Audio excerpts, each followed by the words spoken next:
God.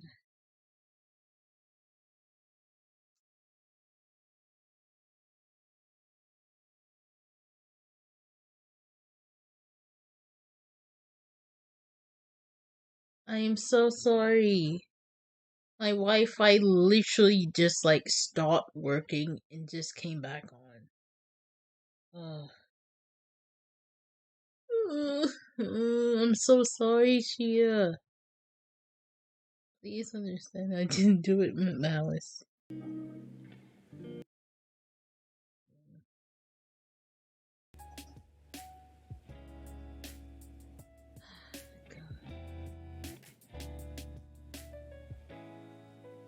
Yes, we are back. CPU is not doing that.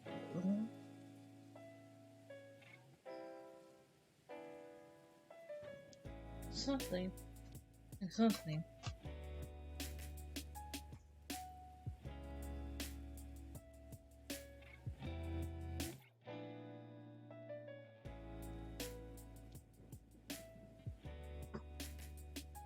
Alright.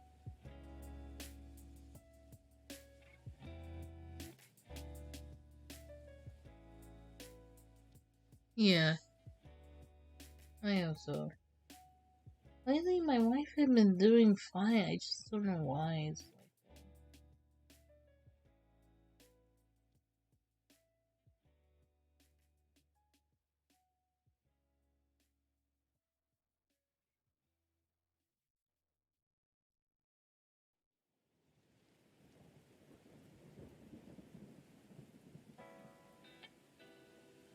I don't know.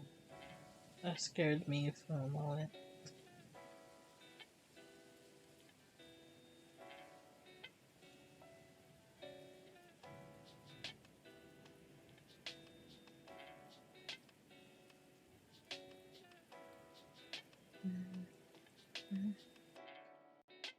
Cheetah, I wanna ask someone opinion of my art shop. Because I genuinely don't know how it will look to a person looking at my art shop. It might look confusing, but I don't know how I never really run an art shop before. So I want someone's opinion on it.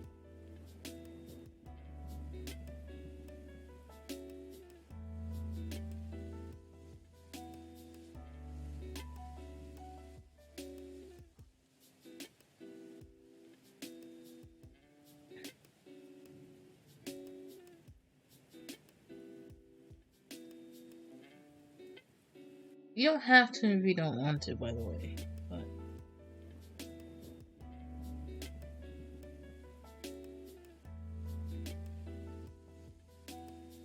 that's true. That is true. But not everyone is able to have time. Just because of me, though.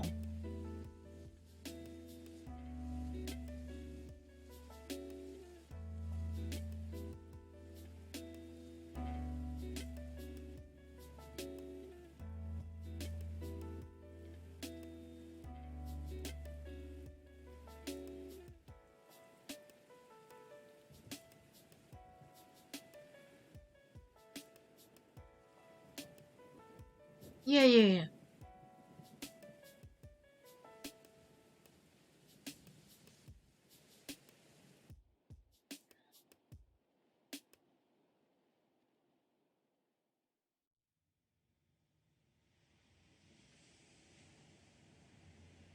It's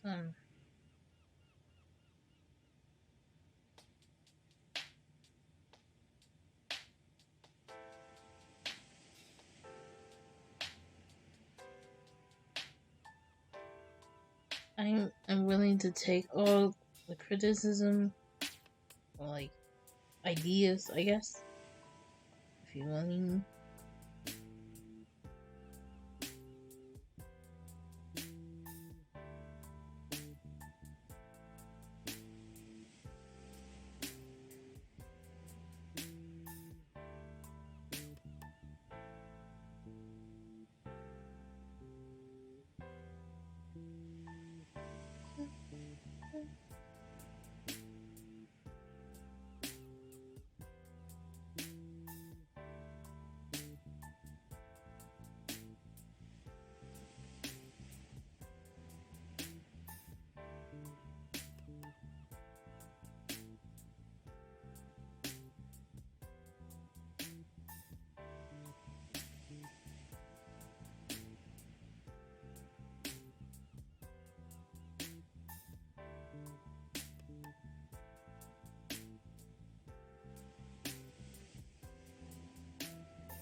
Fuck this stuff.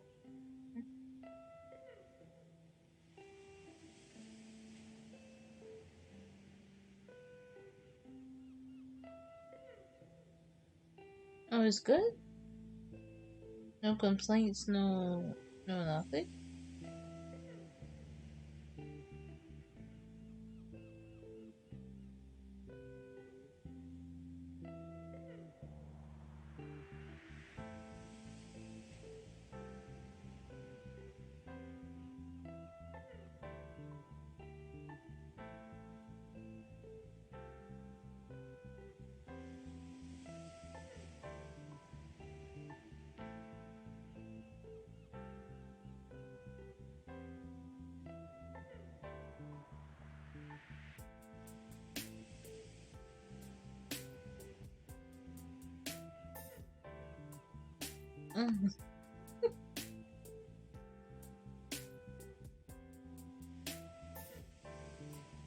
I try to update most of my stuff, at least as much as I can, whenever I can, so it's not like high and dry.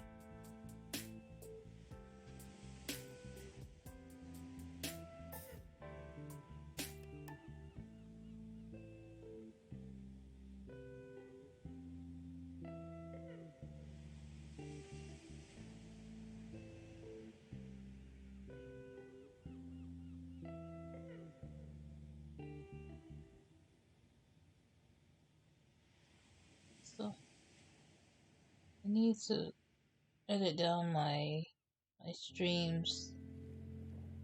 So I haven't made a TikTok video in about a solid week. I need to update that a lot.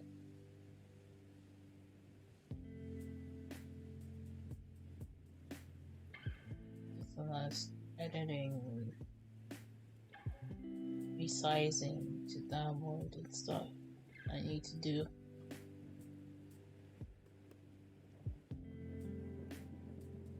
I don't think it's the pricing, but because I got a job now, I would think it's a general estimation about the prices are fine. It looks like underpricing, so that's it.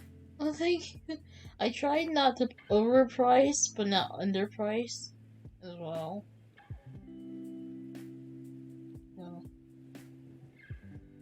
So the most I'm willing to go for, the price on like an art piece is like 85.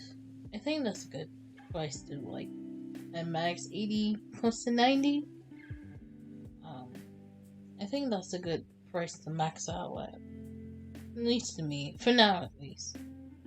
Until I hold my skills and then I charge more. But until then, I think 90 is like the max number for me.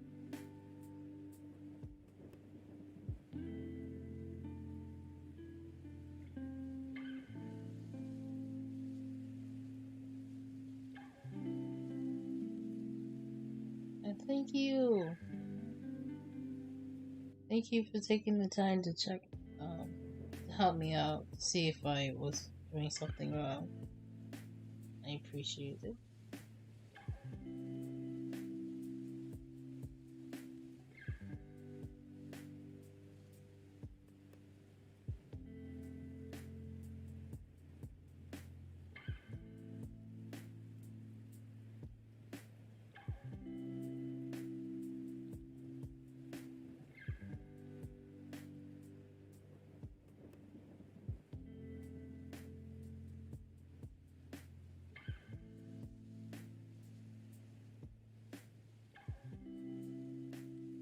My god, it turned so gray.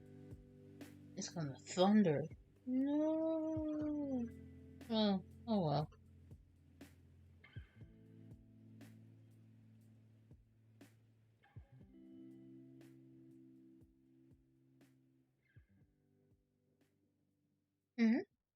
But for now, I think 90 is a good price to fall on for the highest bidder for me. Yeah, it's raining. Let me check the weather. Oh yeah. It is 87 to 72 degrees. And 6 hours. Outlook thunderstorm is possible after 7 p.m. Fun. It is so gray.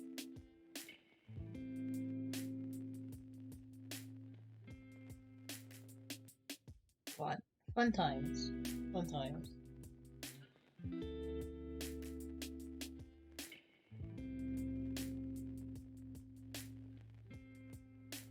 Oh, I'm very happy to say it might be a little too soon. It being a little too much. It's going like bogus.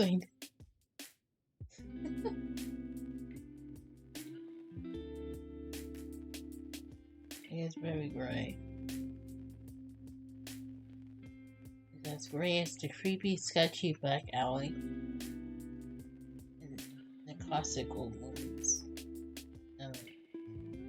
I'm happy to say that I'm very close. It might be a little too soon. It might. No, it possibly is. But I am very close to being affiliate. So soon I will be able to post my emotes that I've been storing for at least more than a year. More than a year. And stuff. So soon I will have my own emotes. And stuff. Hopefully. Just about enough. Because right now, actually, hold on. Let me see where I'm at right now.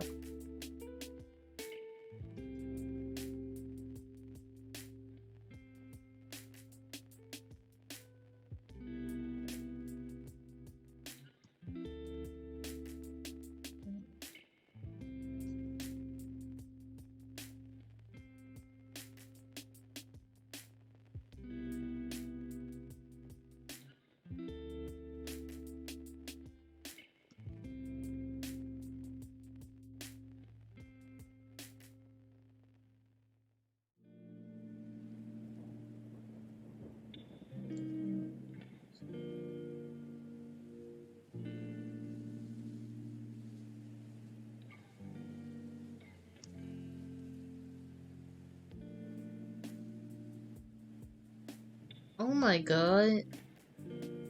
What is... I got a bot. I literally got a bot in my Twitch DMs, dude.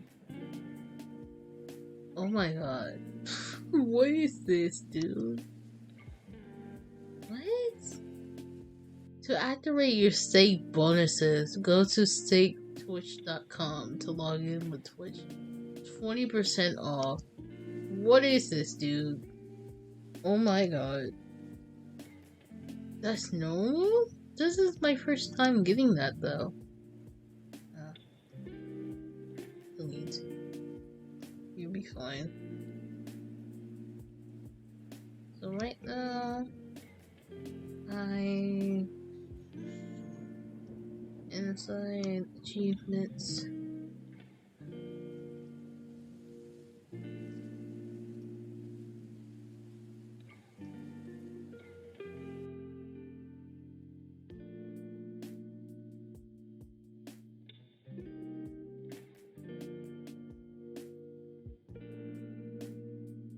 I see.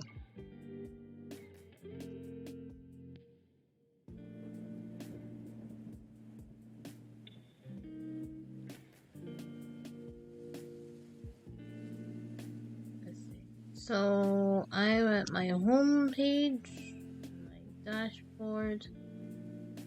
I have 99 followers. I streamed 52.3 hours for the month, 12 days out of 7 days per month, which is good. And then average viewer count is just 2. So after this stream, would probably be like 2.3, 2.1. So I'm there. I'm getting there. I'll show you. I'm not gonna hide anything. It is basic things. I'll show you. Give me a second.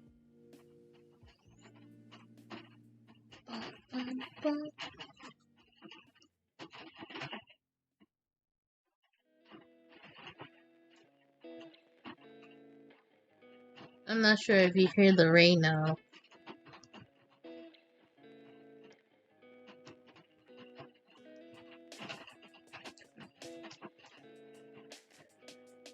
And capture.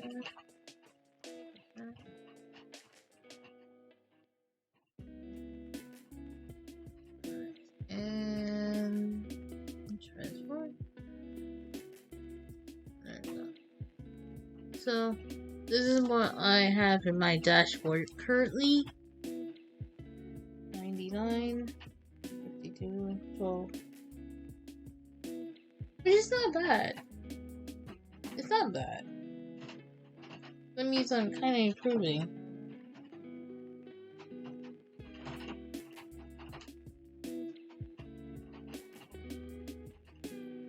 Yeah.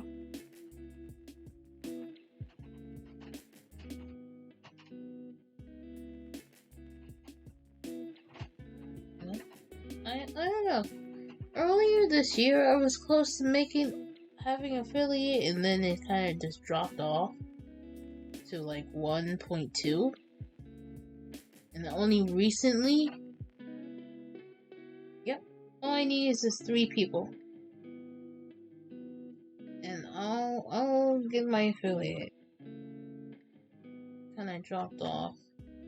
Well, I wasn't mad about it though, because it makes sense at the time. Because at the time, I was rated, and that kind of helped me boost close to 3. And then, you know, as kind of like rates, they go down after a couple days. So I was like, it kind of makes sense. It's not gonna, you know, it's not gonna like stick. Maybe like 1 person, but not like a lot. So.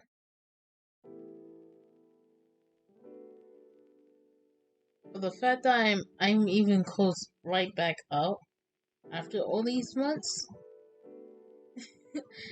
it's a great achievement, I'll say.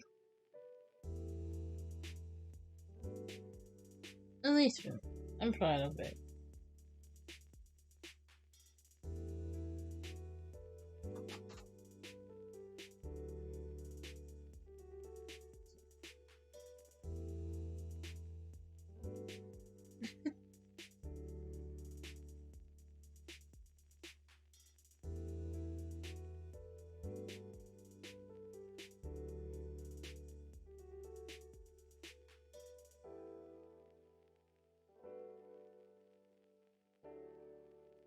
Nice. This is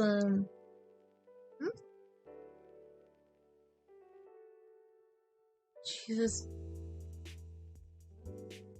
Well, you have 2 different accounts?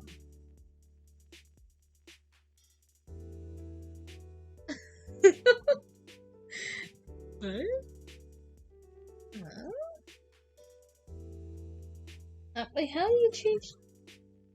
You just turned blue. Oh. Oh, that's right. You can change your color. How about that? You can change it. Dankman. But welcome, Dankman. Huh.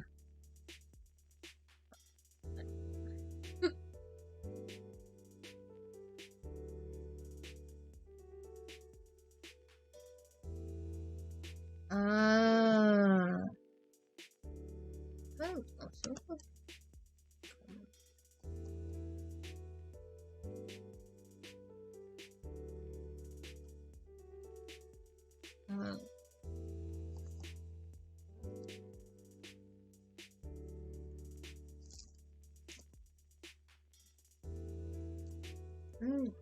Gold.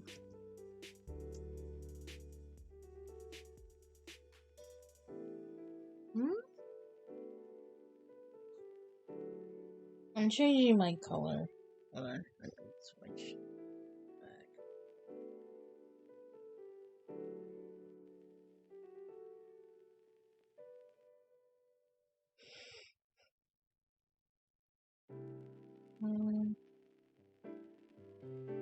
I'm gonna change it to one of my VTuber theme colors.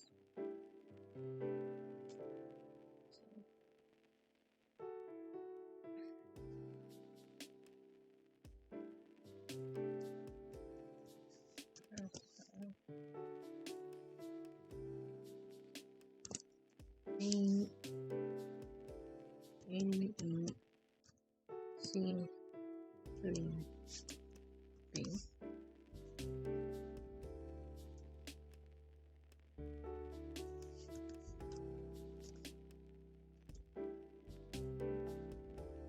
Unable to change your flag. What? You telling me gold does not exist? Let's see.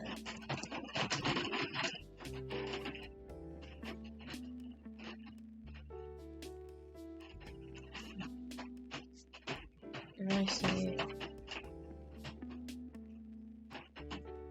use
Okay, it should be golden rod. That's what I'm doing. It doesn't say that. Golden.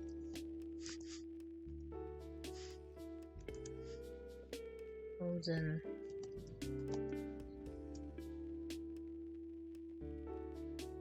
Okay. Now it wants to work. Thank you, Chia. What? I'm still red. What? Your color has been changed. I'm still red though. I'm still red.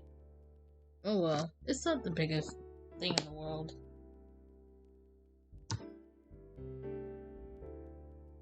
No, I'm golden. I am?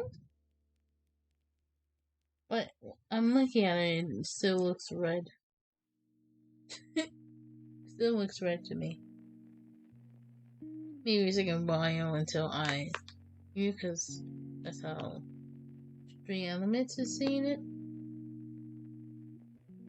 Oh.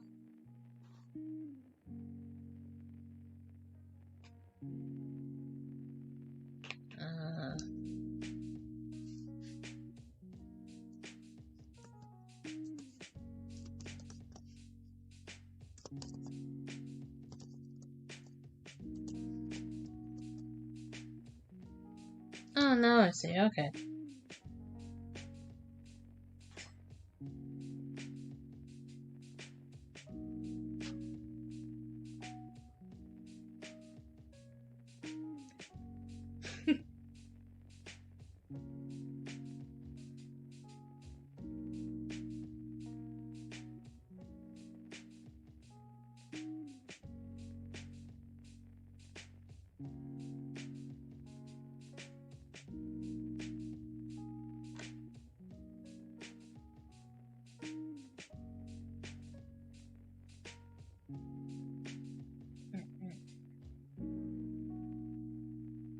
What happened?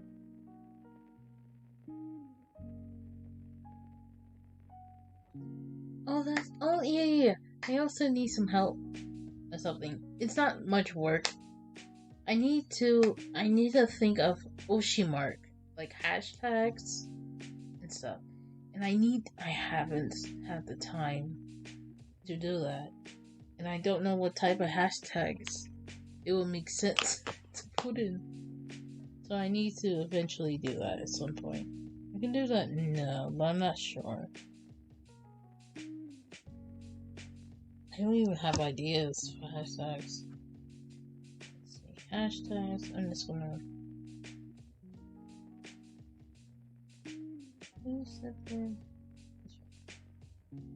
Color. Black.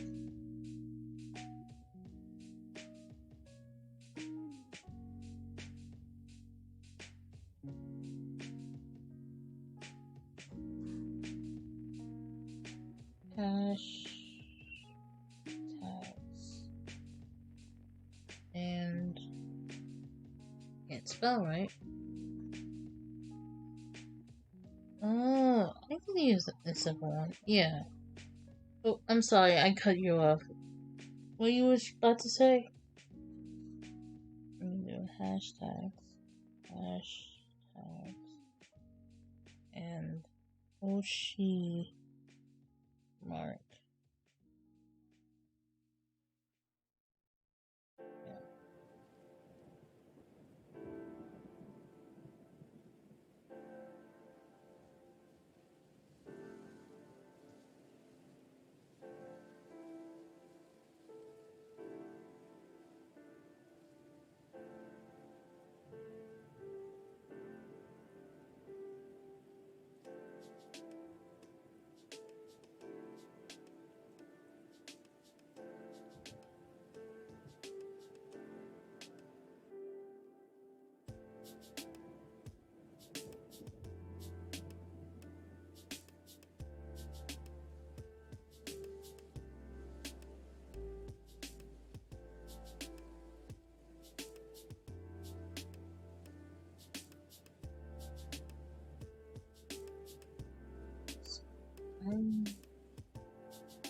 Arts.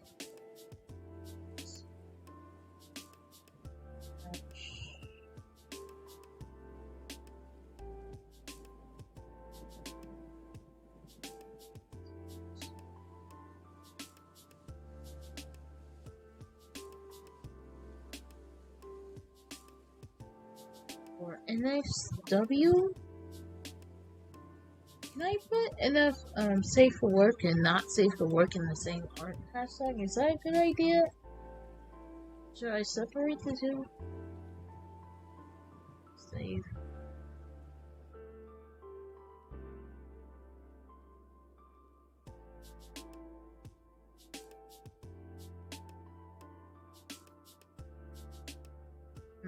What's for a hashtag?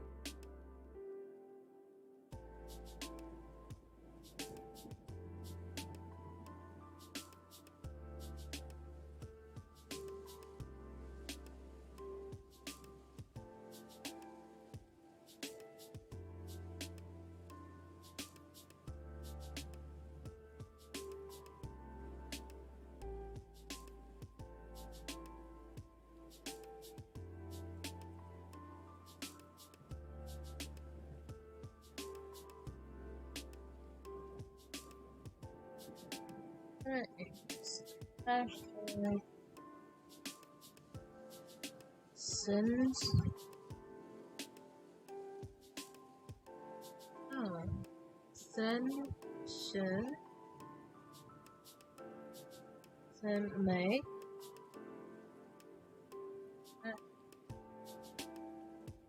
Whatever inside the art card. What do you? Let me also.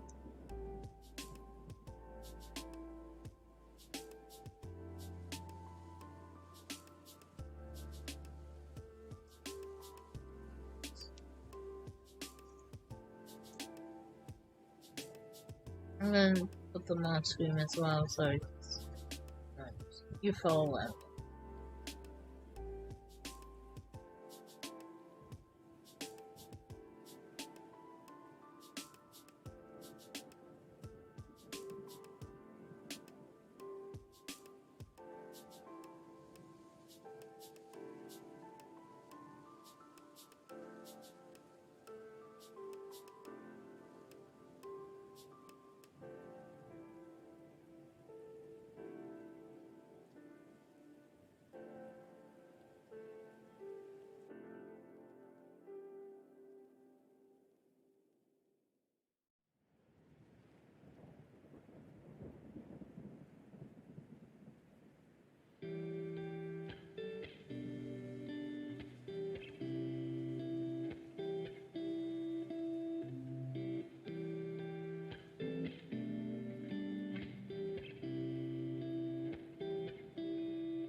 know for me. I don't know.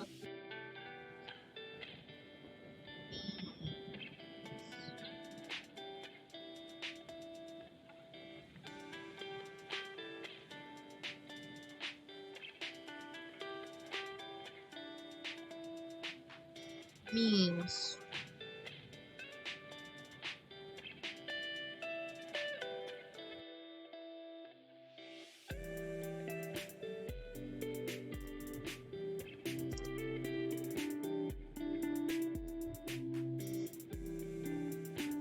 I'm just gonna do that.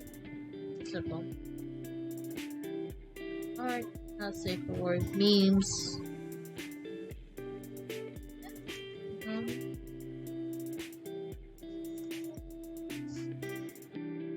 Oh! Oh. Oh my god. Ah.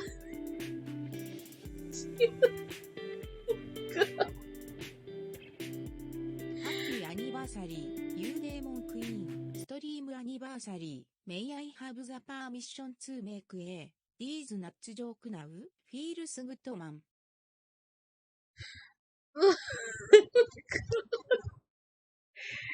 Oh my god. Please make sure you have enough money for yourself. You spend so much money. Yes, you were able to make these Nux jokes.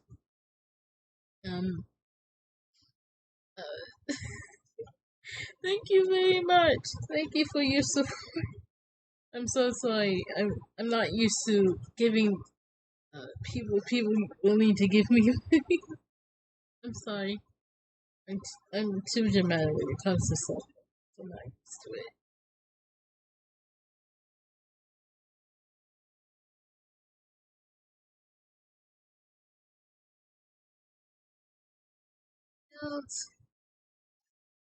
And the hashtag.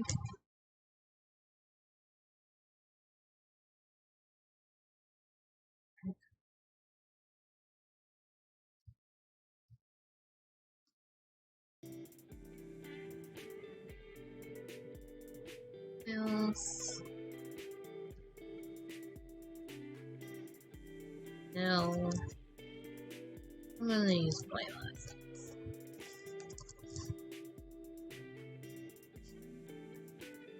And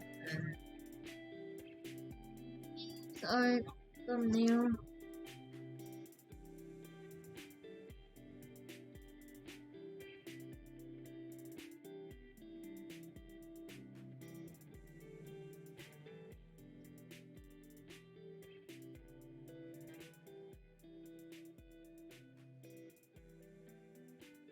You're welcome. I'm gonna be honest, I don't think. Sorry. No, $50 is a lot. That's a lot of money. I would still react the same way if you even give me like $2. I would still react the same way. Doesn't matter how much money. You know, I'm not. The idea of people liking able to support me if they want to is like still a new concept to me. So it's. I'm sorry if I'm like over heels, not over heels, like over heels dramatic, but it means a lot. It really does.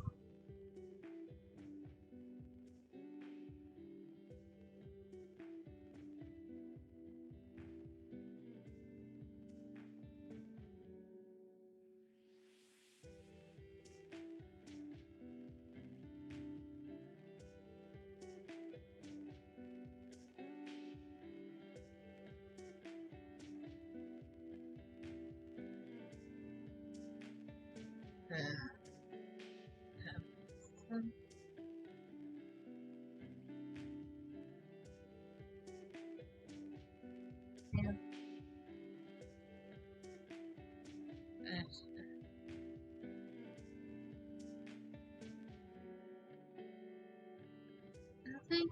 Thank you so much for the love. I honestly appreciate it.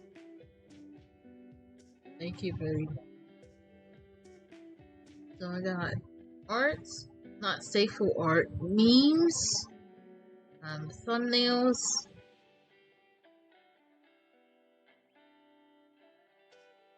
I think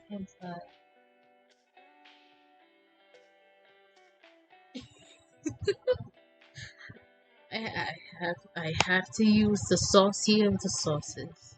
I have to. It's within my games.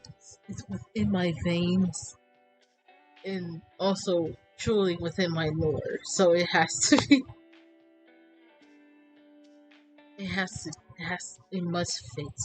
It has to.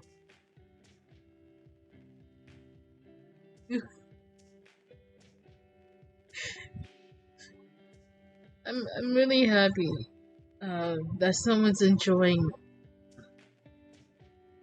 this. Because I would have thought I'm more boring than the average old man across the block. But at least someone is entertained. I'm happy with that. It means a lot. Heart and see.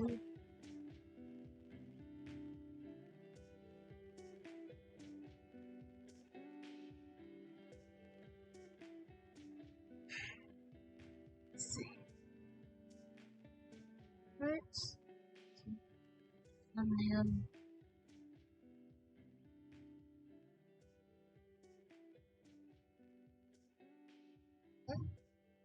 Sure.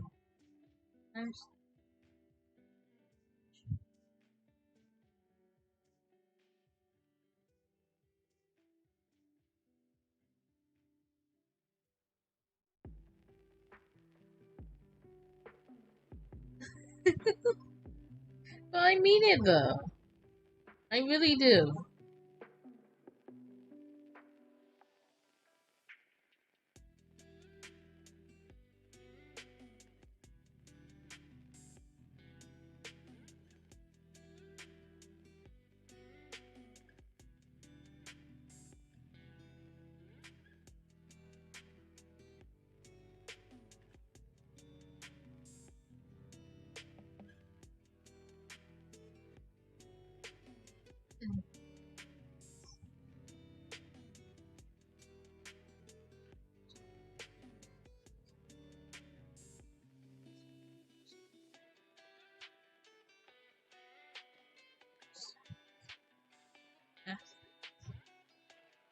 Screen.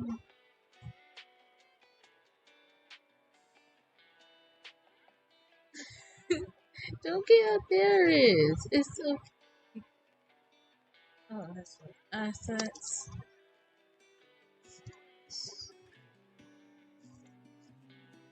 And then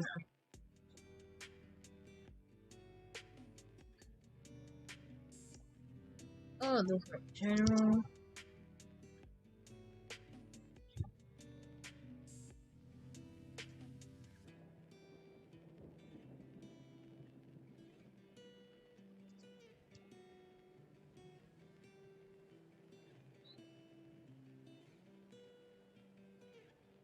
General.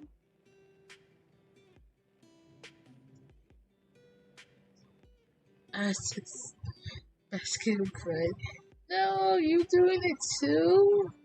No, don't follow shoe steps. It's booba. This is not bread. Even though bread is soft. Well, it depends on what type of bread. It's booba.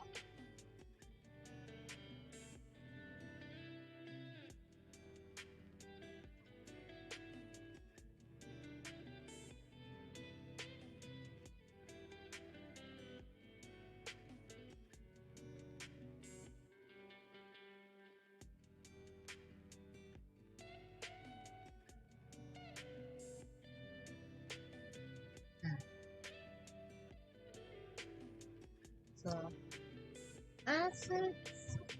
What hashtag? What's the name of a hashtag I should use as an assets?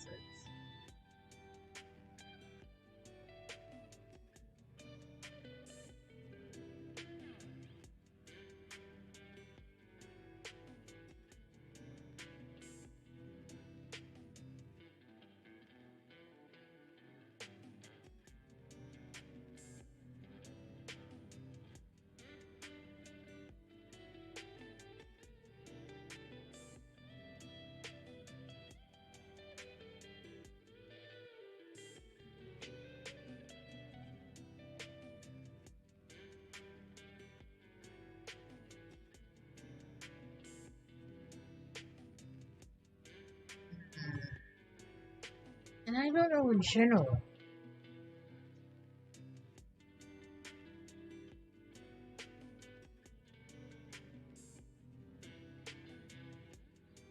That's true, yeah. General hashtag. Thank you for all the ideas. I will be lost. Goodness.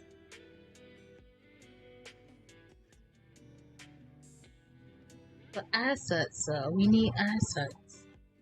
Got art and there's so memes, thumbnails, assets in general.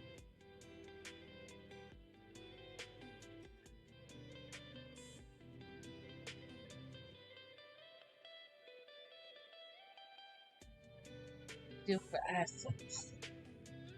That's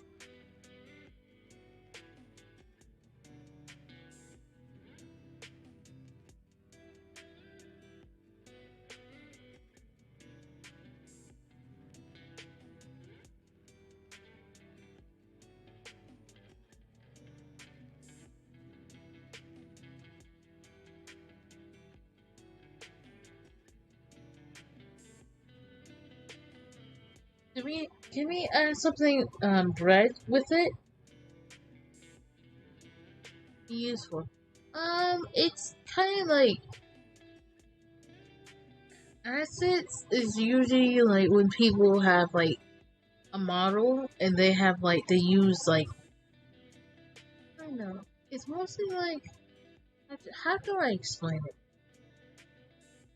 Like if you look like in Nizi Sanji, they have a hashtag called assets. They usually have, and it's like when their fans draw assets that the vtuber can use on stream. So let's say for like a gun, like the gun. Let me show you. Yeah. Like, yep, that's basically it.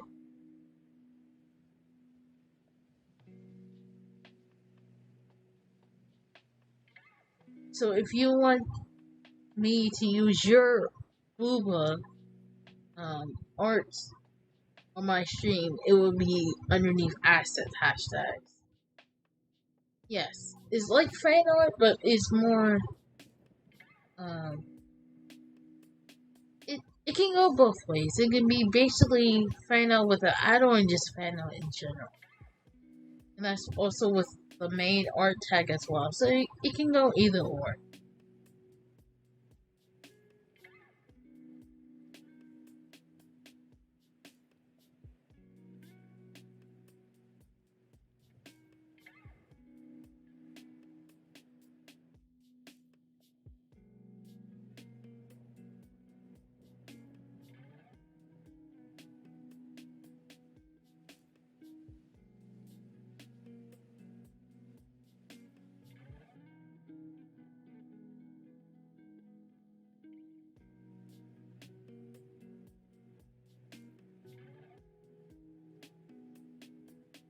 So I don't know what.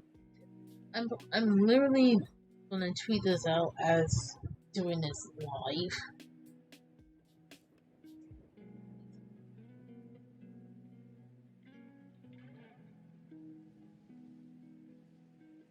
I also need to find out an Oshi mark. I think when people use emojis to. I am so slow today because I walked too much grass today. My head hurts. I'm slow. Need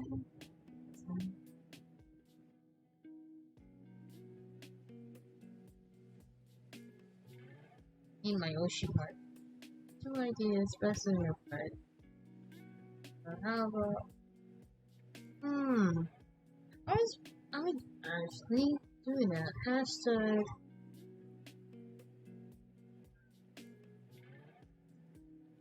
Let me actually. Wait. I should check if it's like evil or is it dead. That's it.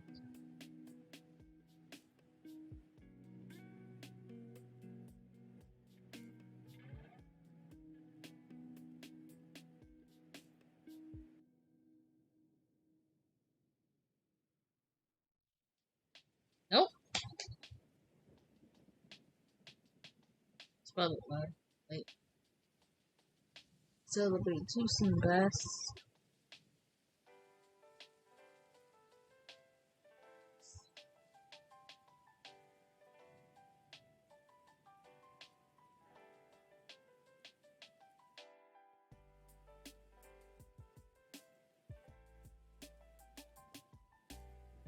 No, can't use that one. It's mostly like food recipes and like online shops.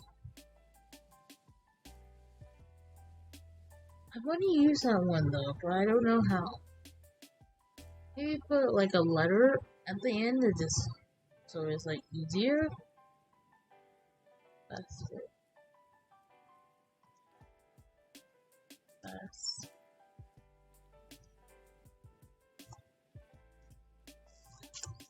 good. That's good.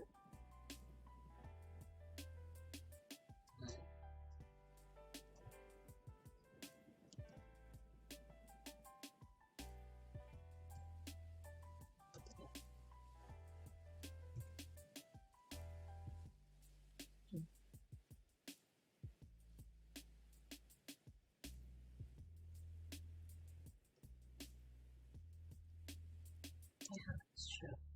I don't know. I like vascular bread. Hmm. Hmm.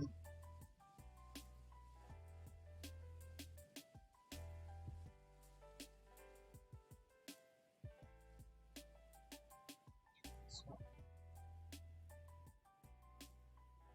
maybe I should check the hashtags we have so far. See how.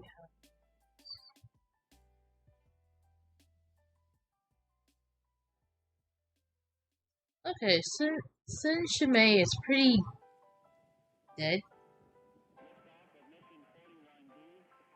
So that's what it's good. We do hashtag Nelson.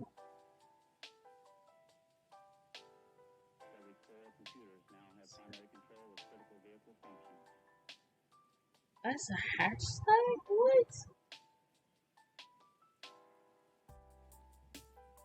It's pretty dead though. Last street with the hashtag. Yes? Oh no.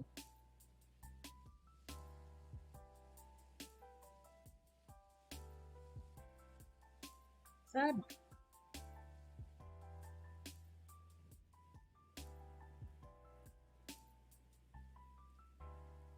It's pretty dead, but I don't want people miss shooting.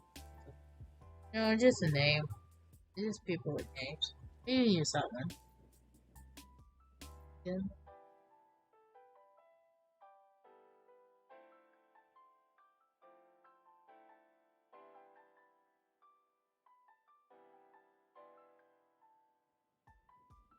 I'm leaning towards the first and the third one, if I'm being honest.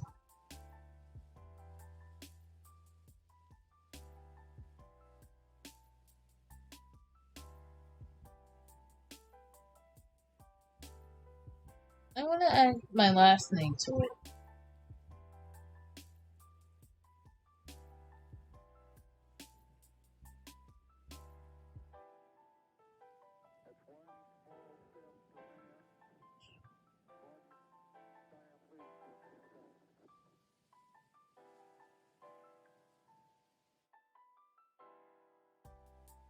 So, unfortunately,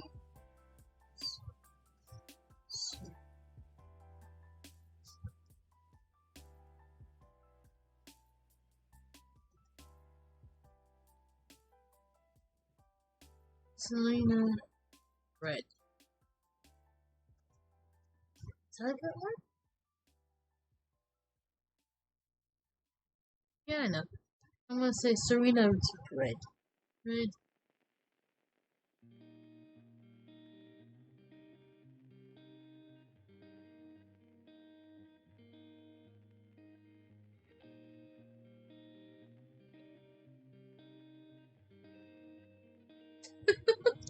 Serena's Red. I think that's a good one. I think that's a good one. I mean, yeah.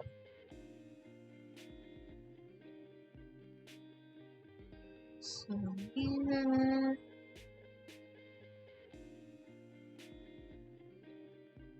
a new name. Yep. It's a new meta.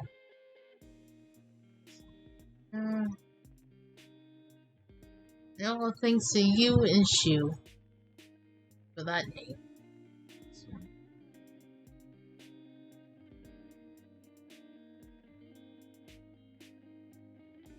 Nope.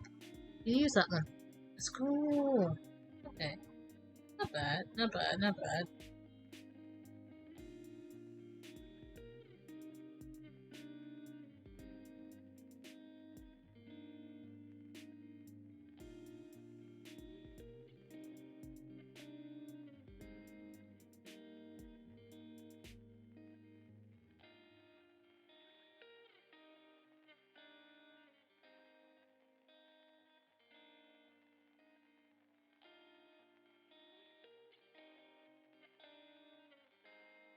Right. I think that should be it. So let me. These are all the hashtags.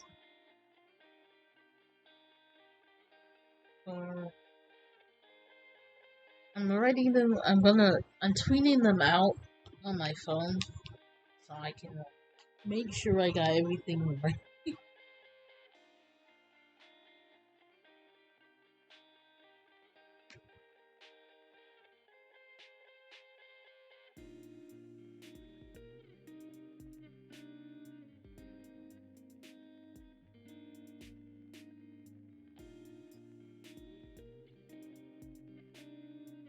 Oh no. I was thinking I didn't know what name I wanted to put my name under Twitch, so I just put it in like a one word. I might erase my middle name and put like a underscore. And I don't know.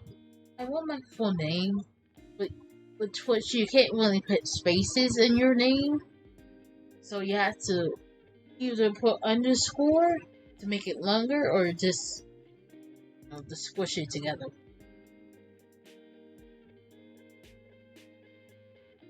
So,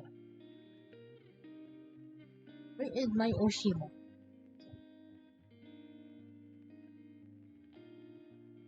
Hearts. Hearts.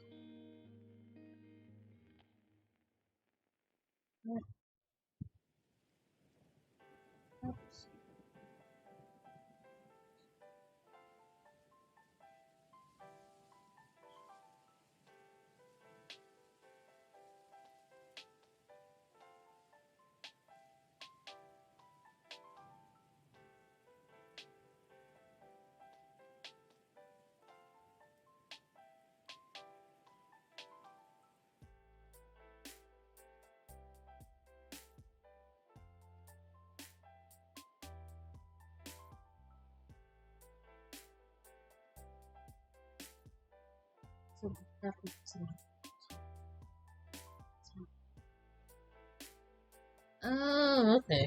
I think I can do that because I changed my name 3 months ago. So I'm probably just gonna tap it.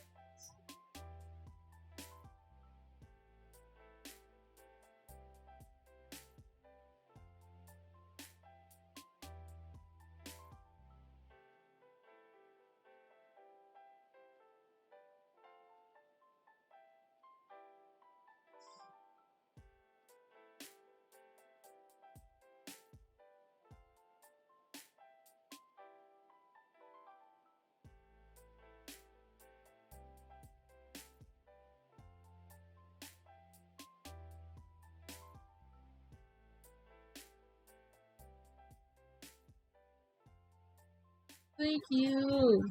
You literally are my tech support today. I did not expect that.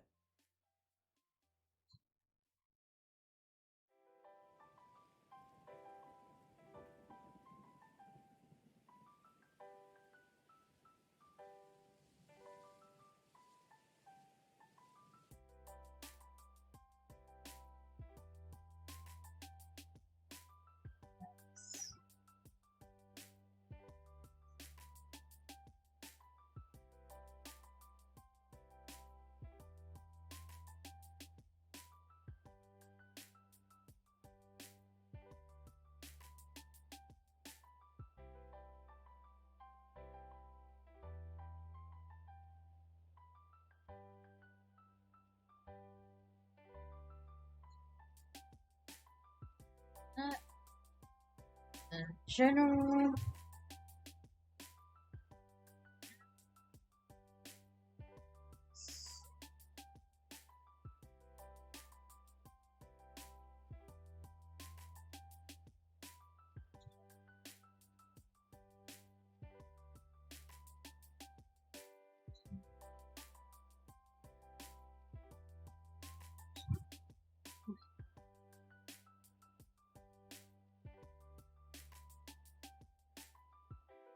See.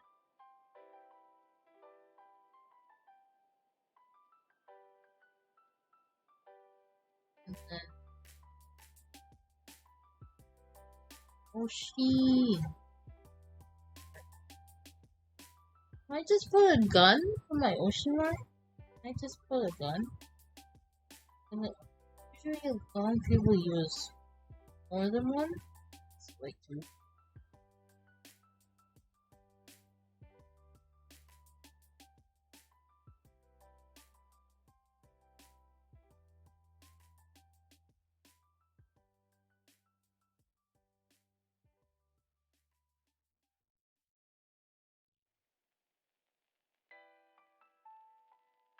My gun.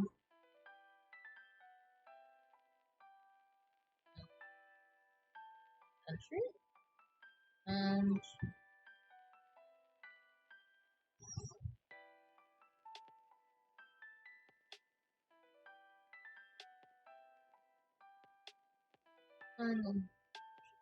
I'm not a devil though. I will, when I have my life 2D, I will be a nun. I will have my a nun outfit. So I can't really be a devil if I have to be. I don't know. I know a gun part. Because I'm technically a nun, knight, slave. I could be devil in like another world. But no.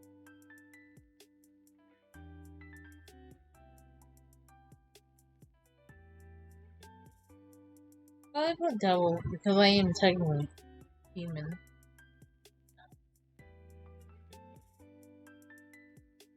And I will put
it's really sunny.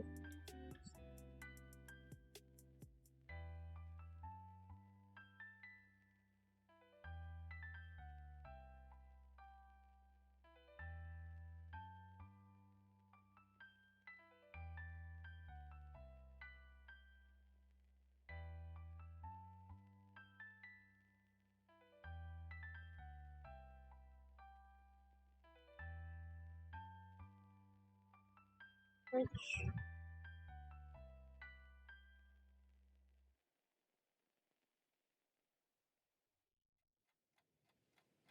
yeah. And then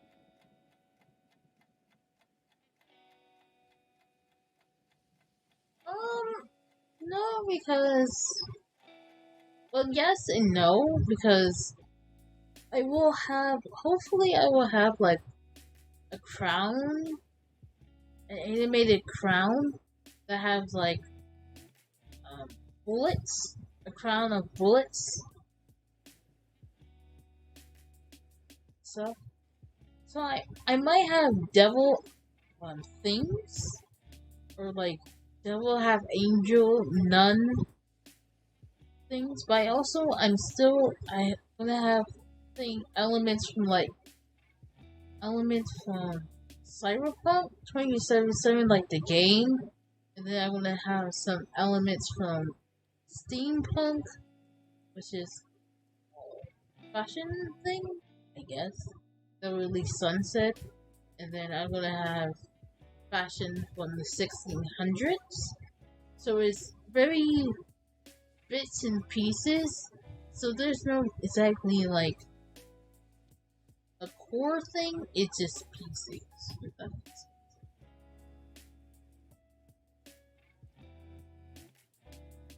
sense. The gun, uh, Oshi mark is gonna stay the same. It just, I don't know for the second. That's my thing.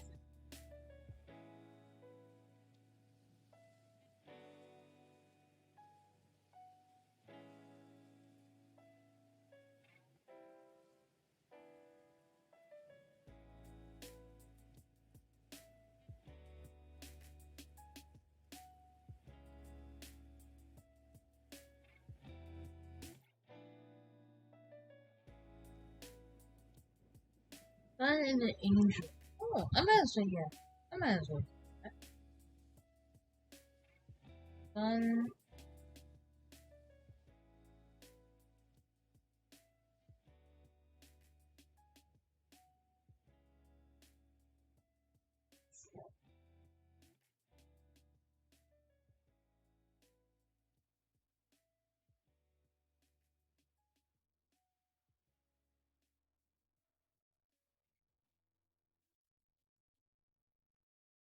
Yeah, I think I'm just gonna leave it as a gun. Because that's gonna be universal anyway. So it's gonna be. Eat that out. That profile.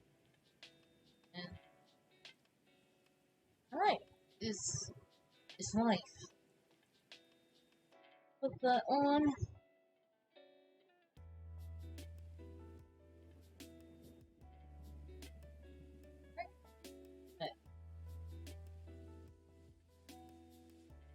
It is there.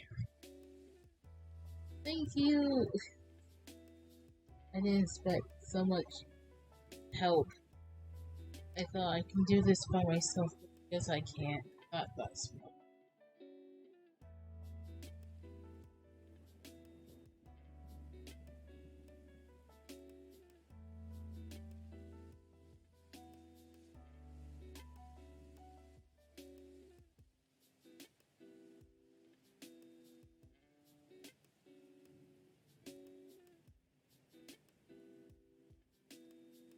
It's there.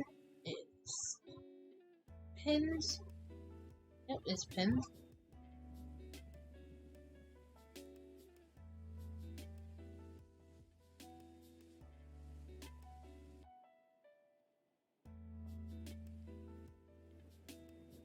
I'm just here to blast some sun. I'm thankful that people are willing to help me with. Let me edit my profile. I have.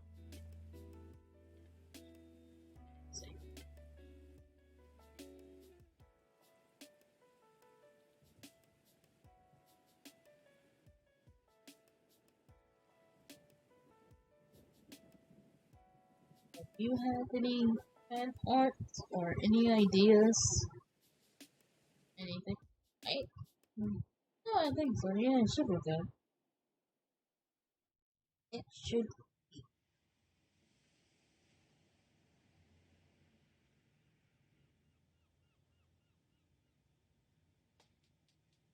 Should be.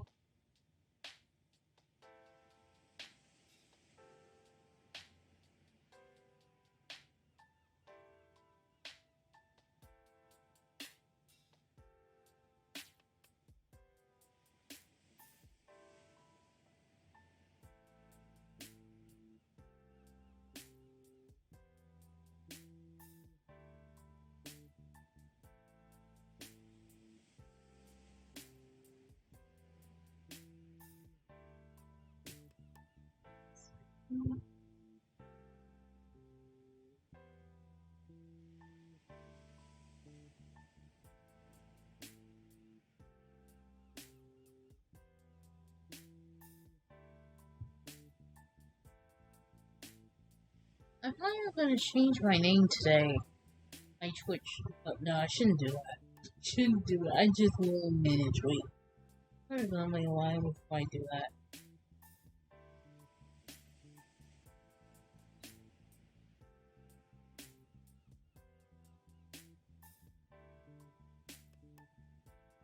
Oh, you said you had these nuts jokes. What was your these nuts? Or ligma? I know ligma. I have learned what ligma means.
Have I heard of jaywalk? I know what jaywalking is. Yeah, I know what jaywalking.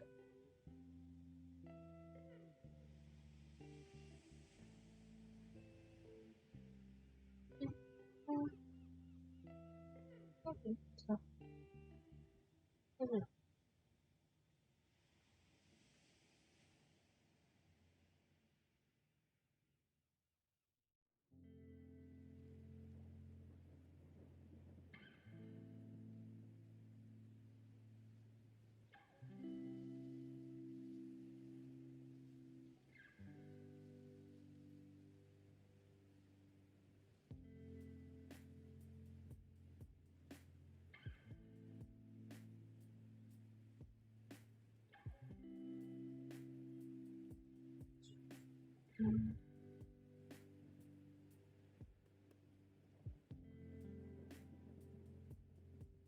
Oh my! I'm stuck.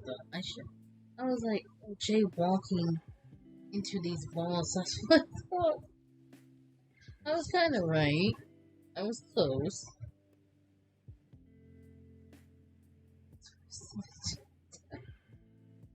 All right.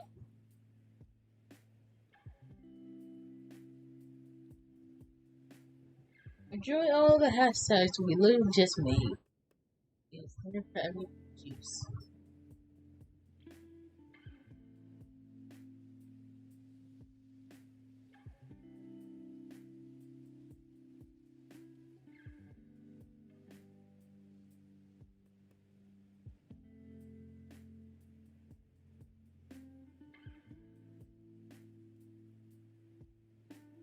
What do you mean?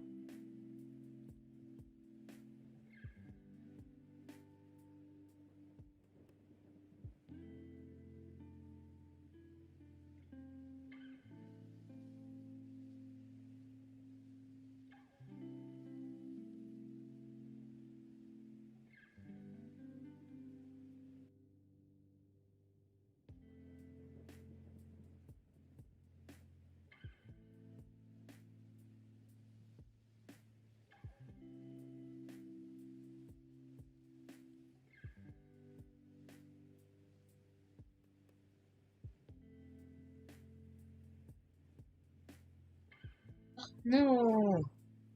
No, you don't get sued. Insurance money. But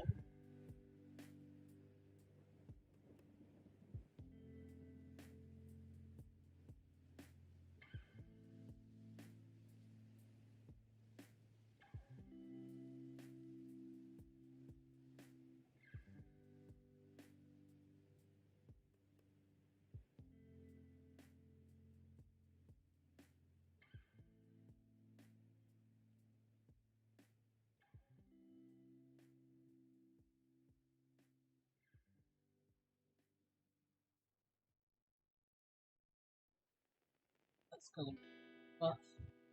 Tough. Oh,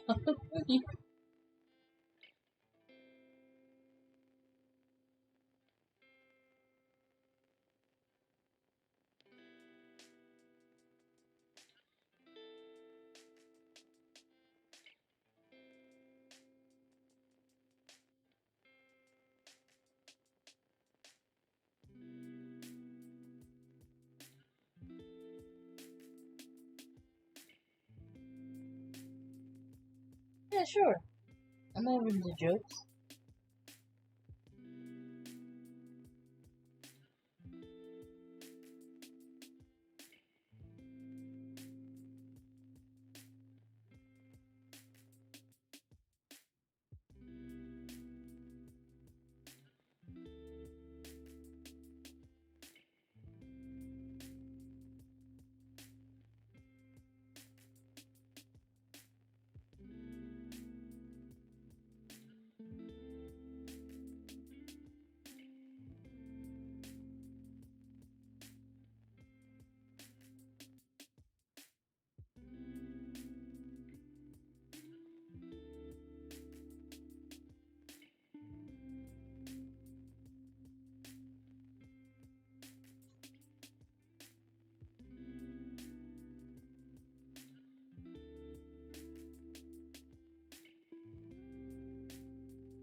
What was it?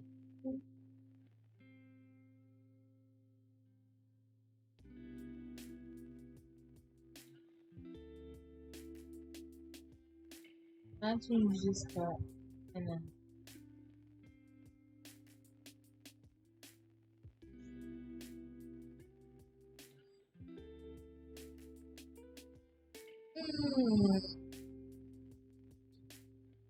so like BDSM basically.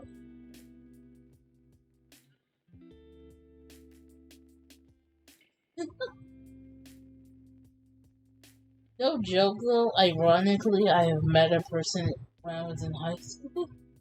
Was it in high school or middle school that was that person who asked me to do that? Okay. Good.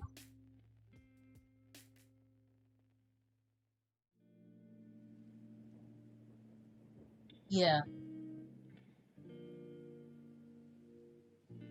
Is it is one of the lukewarm type of BDSM.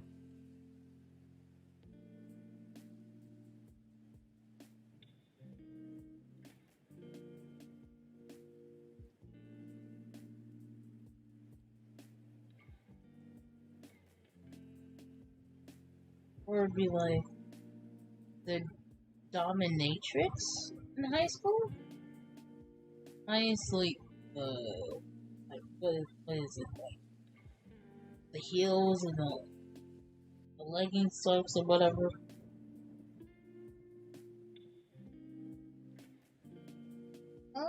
How do I react? I said, um,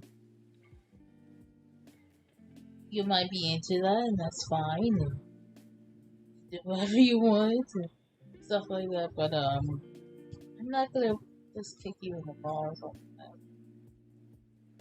But we classmates when we ain't gonna go further. And he was like very adamant that it has to be me for some reason, and I was like, um, I don't know why you're persisting on me. Please stop. But he wasn't like creepy. He was like creepy, but it was something. I don't know what was it. He was also adamant in calling me mama. For some reason. So I was like, oh no, no, that's not fun. I mean, I don't like mind, but like, I'm not that type of person. Can find some. I'm pretty sure there's other women in the school that can do what you want them to do with you. I'm pretty sure.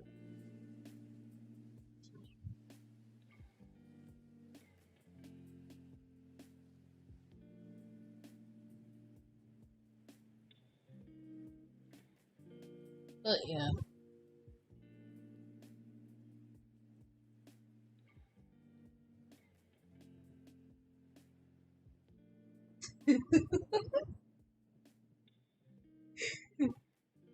It was weird because it was the very first time someone asked me anything like that. Not it wasn't the first time people asked me sexual, spicy things, but it was the first time for that. Like the world of BDSM, all that stuff. I'm thankful that the fact that you think I have that in me. For some reason, I'm truly thankful, but I will pass. Thank you.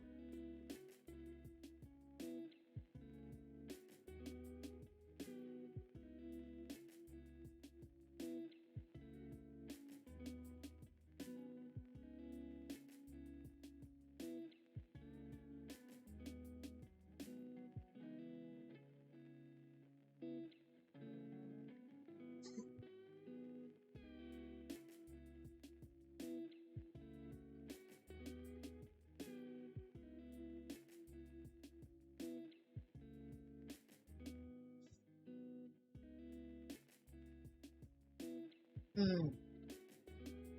I don't know. I've been asked to do a lot of things by a lot of and I don't know why because I don't do anything. I don't stand out. Maybe because I don't stand out, they ask me to do stuff because I'm not really out there. So it's like, oh, she's probably gonna do it. She's not really out there. She's in the corner, as she always does. She ain't with her friends, and she's in the corner. Therefore, I guess she's able to do it. I guess that's their mindset. But I'm like,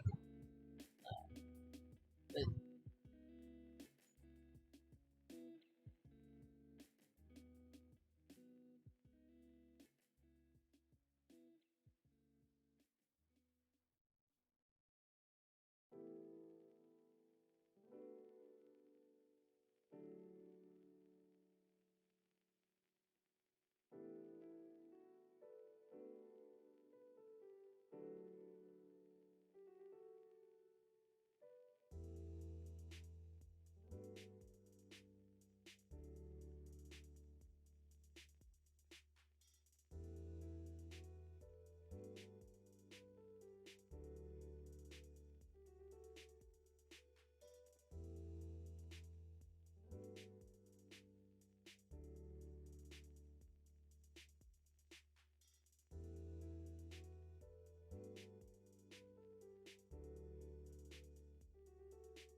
I'm just vibing.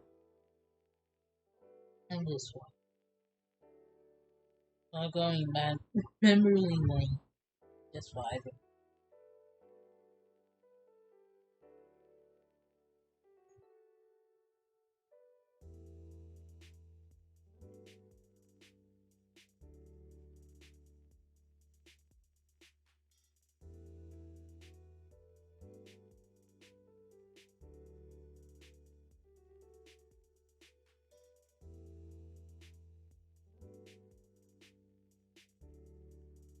This is, I don't know.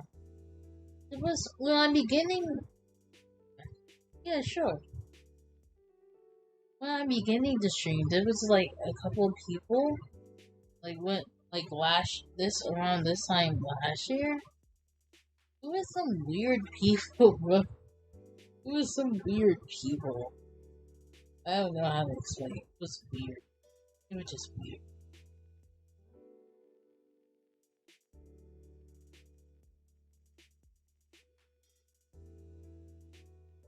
Hmm. Uh,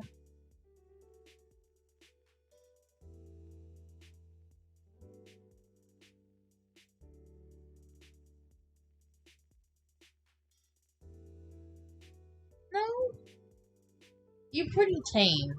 You guys are pretty tame, I must say. Compared to the weird guys in the beginning of my streaming time here on Twitch and streaming in general, you're pretty tame.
That's true. Yeah, not bad. Nothing. As long as you're not going off the walls and disrespecting like the rules and stuff, then you're pretty tame. You're pretty chill.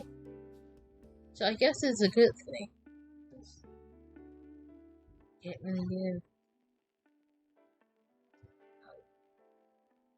cults. There's cults. Dun, dun, dun, dun, dun, dun,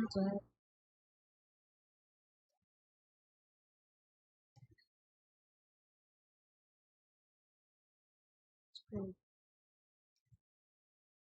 dun, dun, dun, dun.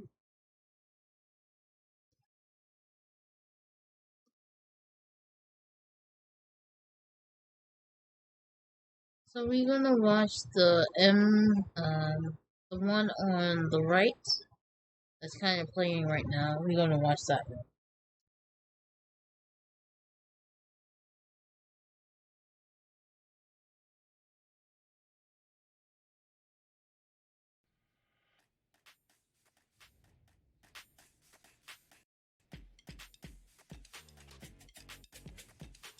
My name's Freddy Lore.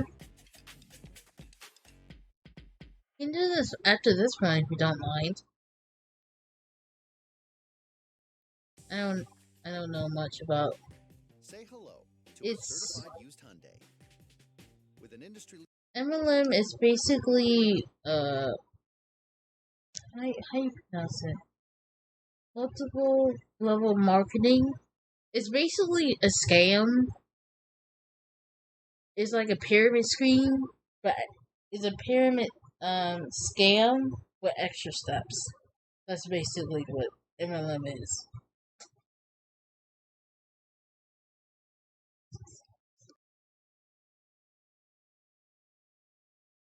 Leading warranty and miles of peace of mind. You'll get the best of what's next. Get 16 free meals plus 3 free gifts with code MLM16 at HelloFresh.com/MLM16. You walk into a room. There, you find thousands of people garnered in colorful sashes, waiting patiently to begin a week-long program of self-enlightenment and growth. Like the others, you paid thousands of dollars to experience the new craze sweeping the world. The classes begin with a recited 12-point statement from the group before a leader comes on stage to teach you the ways of becoming, in essence, a higher being.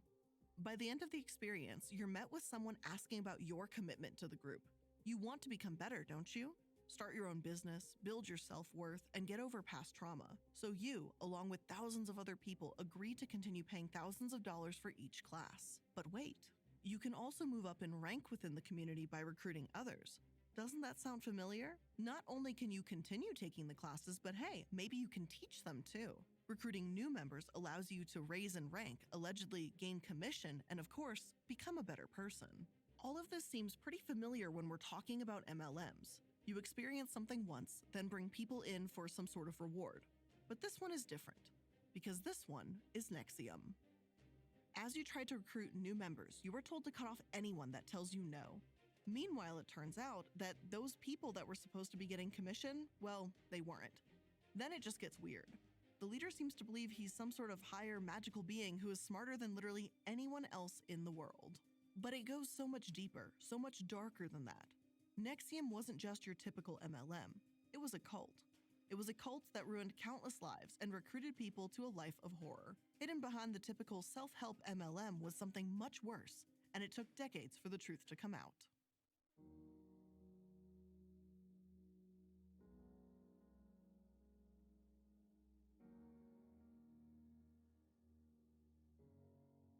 Hello and welcome to Multi-Level Mondays. I'm the Illuminati, and today we're going to be talking about, once again, the very infamous MLM/cult, Nexium. We've spoken about them once before the trials were concluded, and then we briefly spoke about them again just to really cover what happened in the trial. And now that both have really been completed and we have a fuller picture, I wanted to revisit Nexium and essentially give one conclusive episode of the complete story from start to finish. The story of Nexium is full of shocking information, and it can be difficult to talk about and to listen to. With that being said, I do want to let you know that there will be mentions of mental, physical, and sexual abuse scattered throughout the entirety of the episode. If you're not in the right headspace to hear about these things at the present moment, feel free to check out any other number of my other episodes, but this one will not be the one for you. Now, the story of Nexium goes back all the way to 1998 when Keith Raniere and Nancy Salzman decided to team up and create a self-help program for the ages. Keith claimed to be a genius and was even reported in the Guinness Book of World Records for having one of the highest IQs in the world. And for the record, he was not a newcomer to the MLM space. Back in the 1980s, he had actually run a pyramid scheme that brought in about $33 million a year before it eventually collapsed. His charismatic personality mixed with Nancy's history as a psychiatric nurse and consultant brought people in droves, hoping that the two leaders could unlock potential success that they could only dream of. Together, Nancy and Keith developed a program that nearly 16,000 people enrolled in. Nexium described itself as a community guided by humanitarian principles that seek to empower people. Most people signed up for the Nexium Executive Success Programs. They gladly shelled out the $7,500 or more it took to attend the program and committed themselves fully as they were told how they could actualize human potential. They signed NDAs and alienated themselves from the world, their friends, and their families. In 13-hour-long classes, the students would garner colorful sashes that signified their ranks. According to Forbes, people were instructed to stand to show respect when a higher-ranking member entered the room. When Keith made his appearance, they were taught to bow. This kind of standing and bowing type ritual is just an immediate no from me. If this was supposed to be a conference or consulting type of experience, this missed the mark. It's immediately weird to me that you would bow to someone walking into the room. And no, for the record, I'm not referring to cultural forms and norms like in Japan. If I was conducting business, I would absolutely bow, and so would the other person. But this is more coming from not the stance of common respect or courtesy to a culture's beliefs, but this is more of a, you must respect me because I'm smarter than you, and it's got that culty religious vibe to it, and it's not like a respect thing. I don't know if that makes sense, but to me, there's a distinct difference. But this is not the weirdest part, and we haven't really even cracked that open yet.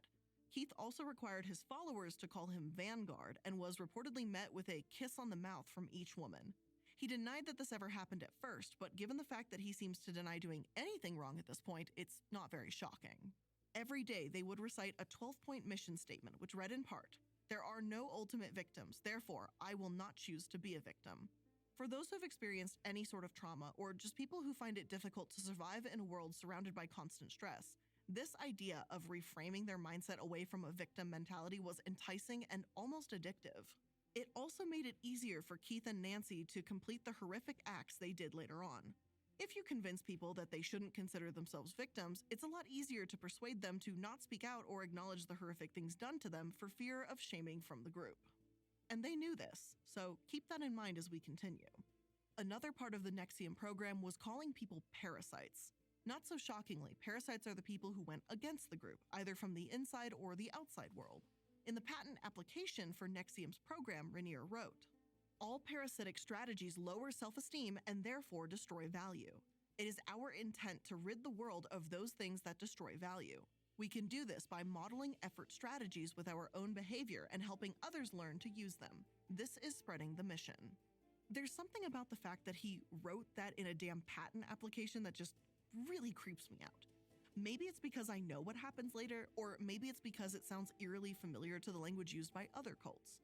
And, like the term suppressives used for people that are disloyal to the group that shall not be named, the if you know kind of thing. With thousands of people signing up to complete the programs, others with massive notoriety began to invest as well. The two daughters of Seagram's billionaire, who had notoriously referred to NXIVM as a cult, became target number one for the group. They reportedly invested over $100 million. Actress Allison Mack joined in after becoming infatuated with Keith at a young age, and don't worry, I will return to this. Then there was also the continuous stream of business executives, some former members of government, and others of high notoriety who rushed in to see what the fuss was about, all of which worked tirelessly to recruit new members in the hope to gain commission and rank from the group. And spoiler alert, only those at the very tippy top of the group were making any money. Others later stated they were owed over $2 million in lost commissions. But given everything else going on in the organization, this is by far the smallest infraction. Still, I wanted to point it out all the same. But NXIVM's curriculum really did lay the groundwork for the horrors of the sorority that came later. In the early years of the program, two mental health experts weighed in, calling it thought reform and brainwashing. Rational Inquiry, as trademarked by Keith, aimed at breaking down his subjects psychologically. It reframed their thinking and taught many to see this self-proclaimed spiritual leader as some sort of god that could solve not only their problems, but the world's problems as well. Keith would heavily rely on the narrative that he was some sort of spiritual being, even telling some of his followers that he didn't drive because he gave off some sort of magical signal that sets off radar detectors. And I'm sorry, but that's hilarious because this man is insane to believe that. The more deeply involved with the group these members become, the more they tried to sell classes to their friends or family members. And if they didn't agree to join, they were eventually cut off from any communication for being so-called parasites. After years of laying this type of groundwork, NXIVM would become even worse. In the late 2000s, two separate groups for the men and women in the NXIVM community were developed as ways for followers to become even more involved and hopefully reach higher enlightenment. However, DOS, or Dominus Obsequious Sororium, which literally translates to Lord over the Obedient Female Companions, would become a nightmare for those that join. Summer has no limits. You shouldn't either.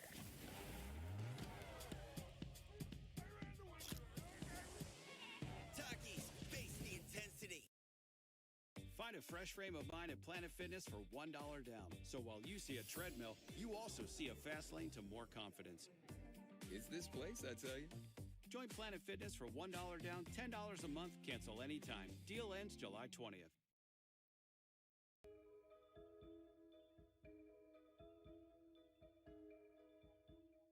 Allison Mack, once a renowned television star famous for her role in Smallville, turned into a master in a sex cult. Brought into the group by fellow actress Christian Kruk, Mack had fallen in love with NXIVM and its notorious leader almost immediately. She passionately tried to recruit other famous women to join in, like Kelly Clarkson and Emma Watson. In a letter, she tells Watson, "I participate in a unique human development and women's movement I'd love to tell you about. As a fellow actress, I can relate so well to your vision and what you want to see in the world. I think we could work together. Let me know if you're willing to chat. Her infatuation with Keith is really apparent too. If you watch videos of the two of them discussing empowerment, creativity, and fear, she gazes at him with the look of adoration. Multiple times during the interview between the two entitled The Authentic Human, you see Mac break down in tears as Keith finishes his explanation of some abstract way of thinking. It's clear that she would do anything for him, and based on what we know and what's to come, it means pretty much anything. Looking back now though, those videos between the two are eerie. The way she looks at him could easily be described as idol worship. But this would all turn into something far darker as she became one of the leading forces in what can only be described as a nightmare for all those who were involved. Mac, along with many other supposed masters, sold DOS as a dream group for women. It was supposed to be a woman's empowerment paradise. Like many cults before them, NXIVM and DOS preyed on women that had past trauma in their lives. They took their insecurities and promised a way out, promised a better life, a happier future. Women were told repeatedly that DOS would teach them how to live a more fulfilling life. Certainly, it was unorthodox, but it would help them overcome their intimacy issues and build discipline. Keith convinced them that he was an adamant supporter of women's empowerment. The women listened as he preached about the importance of women in leadership and became enamored with his supposed appreciation for them. One of his victims later said that his thing was always that the company would be better if there were women in power because women are stronger, women are this, women are that. Sarah Edmondson, a defector from the group, said she had been presented DOS by none other than Lauren Salzman, Nancy's daughter, after she arrived in Vancouver to teach NXIVM classes. She said it was a secret sorority that had been developed to be a force of good. They would work together to influence elections and overcome their fears and weaknesses that Rainier said were common to women: an over-emotional nature, a failure to keep promises, and an embrace of the role of victim. And excuse my crassness for a moment here, but fuck this guy. This bastard mixed in language that supposedly empowers women while simultaneously victimizing them and blaming them for women problems. Meanwhile, the problems he included are both incredibly fucking stereotypical and horrifically victim blaming. The role of the victim he attributes to women isn't taken on willingly by anyone. It's forced on them. Nobody wants to be a victim. But Edmondson, like the others, said the group was portrayed to her as a badass bitch boot camp, which is quite a quote. Now, for some women, empowerment wasn't necessarily the goal. It was just safety. In a world where women are persecuted and targeted constantly, NXIVM was portrayed as a safe haven. It was supposed to be a community where they finally felt okay, away from the pressures of everyday society. Mac herself said in a world full of self-empowerment rhetoric and the constant pressure for women to be perfect being made to feel powerless under Keith gave her a sense of freedom. He convinced the women that through his control and their supposed connection with him, they could be free. He would heal them of their pain and teach them how to rid the pressures of womanhood. This group would be a place where women have their own society, a place where, other than Keith, men would play no role. So they joined in, unaware of the horrors that awaited them in the future. It wasn't until after they agreed to join that everything changed. What started as love, infatuation, and a promise for a better life quickly turned into a horror story of sex slavery and abuse. But by this point, many of the women were already convinced that they had to follow every step, every rule, and every command to achieve freedom within themselves. As time went on, this was reinforced through constant pressure, punishment, and torture.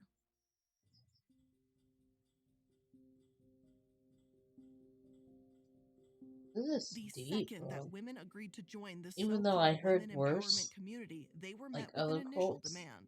They were commanded to be send bad, so. collateral to prove their undying commitment to the group. This collateral included sexually explicit photos, videos, and letters written by the woman that would harm their family should they ever be released, including confessions that a member of their family had sexually assaulted them, even if it never happened. Women would also turn over their bank account information and permission for masters to inherit their possessions. And you might be thinking, big fucking red flag here. But just remember that by this point, this group had been portrayed as the key to a perfect life. The collateral seemed like no big deal at first. It was simply a commitment to loyalty to the group, a way for the women to prove that they believed in this stuff. Giving up their possessions and a bit of their privacy seemed like a small price to pay for a lifetime of freedom and power. Of course, later, this collateral would be held over their heads if they tried to escape the horrific ordeal, a situation the woman could not imagine at the time. After they agreed and completed the first step, it was time to participate in the initiation ritual. The brutal practice of branding women with Keith's initials was thought to be a consensual practice by many of the women. However, they were unaware of what was being placed on their bodies, and it was excruciatingly painful. Still, a moment of pain seemed like a small ask for the promise of fulfillment. Many were told that it had been the other women's idea to hold the ceremony. It was supposedly a bond of sisterhood through pain. This supposed sacred ritual was performed the exact same way every time. Women were tied to the table by their sisters and told to recite these words: "Please brand me. It would be an honor I want to wear for the rest of my life." This had been specifically designed by Keith in collusion with Allison Mack. While discussing how this ritual would be conducted, Keith told Mack that they should probably say that before they're held down so it doesn't seem like they were being coerced. Ultimately, it went exactly as he predicted. The women were unaware that this script had been predetermined to convince them not to leave. So they continued, convinced by a monster and master manipulator that this pain was proof of their love. A text from Keith also said that he was aware women were being branded with his initials and read, "It was not intended as my initials, but they rearranged it slightly for tribute. If it were Abraham Lincoln's or Bill Gates' initials, no one would care." From that point on, life became a constant stream of rules, abuse, and punishment. After their branding, the women were required to wear collars or other forms of jewelry to symbolize their obedience to masters. Again, this was seen and portrayed as an honor. They were the lucky ones. Their obedience was freedom. It was happiness. At least, that's what they were told. This constant reminder that their abuse and the rules were an honor is a common tactic in cults. The BBC produced an article with ex-cult members, and in it, the men and women described feeling vulnerable before joining. They were looking for a place that felt like home, a place where they would be loved and accepted. And at first, that's what cults offered them, much like NXIVM did. But it wasn't until after they were already deeply engulfed that everything changed. Throughout all the abuse, they would introduce self-doubt. If you object, it must be because you don't want a better version of yourself. If you associate with people outside the group, you could fall back into a less enlightened version of yourself. One woman said the cult compared it to being an alcoholic. They said, once an alcoholic gets clean, they can't really hang out with their old drinking buddies at the old bars. The constant reassurance that abuse was done to help them and it was an honor to be in the cult was constantly repeated. This was the same rhetoric used over and over again to convince women in NXIVM that no matter how appalling and painful their experiences are, it happened to make them better. The longer the women remained, the worse it got. Allison Mack reportedly starved women until they were skinny enough to fit Keith's sexual ideal. One woman said she had lived on a 500-calorie-a-day diet for a year.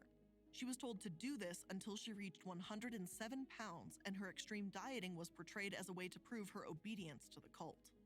For 24 hours a day, the women were required to be at the beck and call of their those masters. type of They would cases suffer through early morning like and middle really of the night just readiness drills paint to prove their dry and no one commitment to does answering anything. texts. During these drills, the masters would simply text them a question mark, to which they were required to respond, It's pretty "Ready, dark. M." It's very possible this was done for another reason, as multiple studies have shown that sleep deprivation leads to disruption in emotional control and decision-making. This makes it easier to control people and is often regarded as a form of torture. When the women disobeyed in any manner, they were punished through the most horrific of measures. Some were punished with starvation if they did not respond to a text from their master within 60 seconds. When one woman reportedly showed interest in another man, she was kept in a room for over a year. Every aspect of life was controlled. Basic tasks required permission, even going to the bathroom or eating. Unfortunately, I can't believe that this is something that can be said after going through all of that, but it somehow gets worse. Next time you take a vacation, why go small when you can go Australia? Fly Qantas and American Airlines with connections from over 120 cities across the US to over 60 And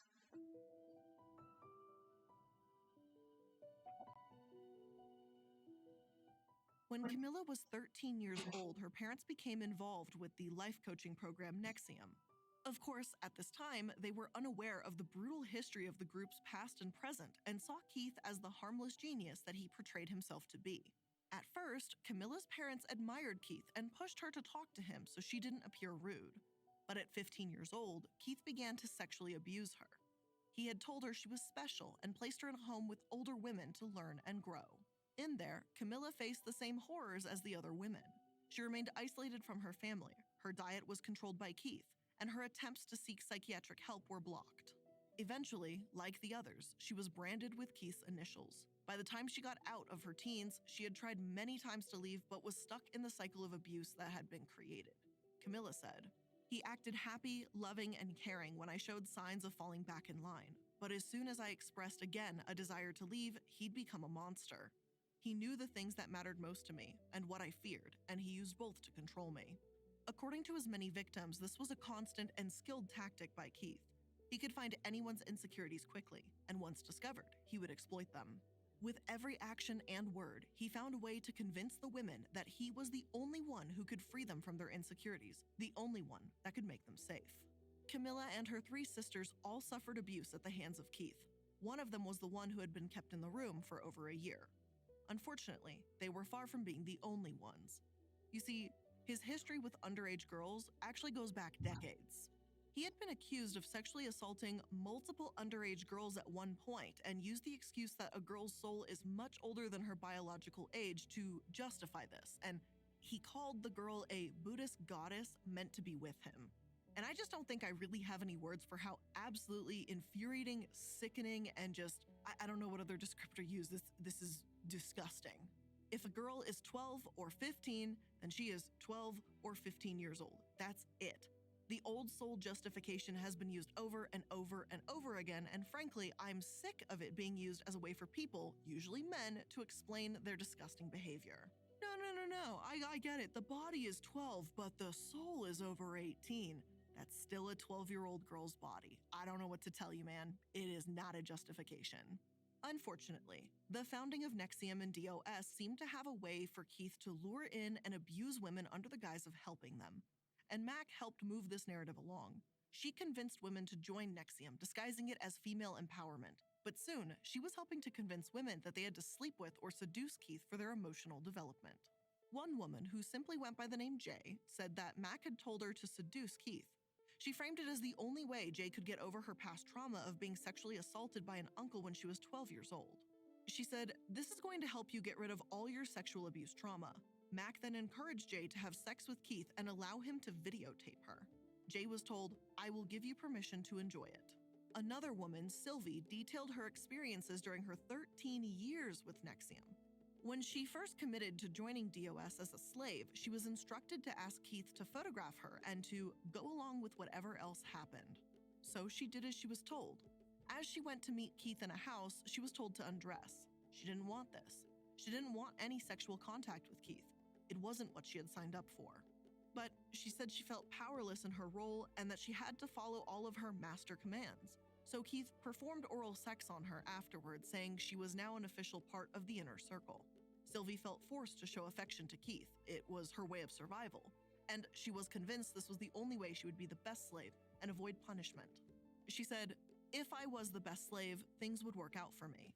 Not only were women repeatedly instructed to have sex with Keith, but they were also made to get abortions against their will if they became pregnant. Women were assigned to have sex with Keith, while others were required to perform sexual acts on their masters. They were told that pictures and videos would be taken to prove their devotion to the group, but later, if any attempted to leave, it was used against them. Near the end of the whole ghastly ordeal, there was even talk of building a literal dungeon in the basement of the sorority house. But after years of this repetitive abuse, mind control, and manipulation, it all started to come to an end in 2017. Though there had been rumors for years of what was going on in NXIVM, and multiple people and organizations had tried to bring attention to the wickedness that occurred behind closed doors at the supposed self-empowerment organization, nothing could compare to the truth. In 2017, women began speaking out and begged authorities in New York to investigate. They told their stories loud: the branding, the collateral, the torture. Finally, when a report detailing the branding ritual became widespread, a criminal investigation of Keith finally began. Like the absolute coward he is, Keith ran, moving to Puerto Vallarta, Mexico. Thankfully, his plan to avoid any repercussions or justice for his actions failed. After 5 months of running and hiding like the little chicken shit he is, he was arrested and sent to Brooklyn. There, he and others would finally face some accountability for the nightmare they had spearheaded for years. And before we go on to talk about the trials and sentencing and the aftermath in terms of the legality of what happened to NXIVM, I'm going to go ahead and place today's sponsors here. Truthfully, there is no good place to place today's sponsors, so I just tried to put them as close as I could to the end of the episode Yeah. so that there's not going to be this weird jarring of, hey, we're talking about a bunch of this sensitive stuff, and then here's a random ad. That segment. Allison Mack and Nancy Salzman were staggering. Keith had been charged with racketeering, forced labor, sex trafficking,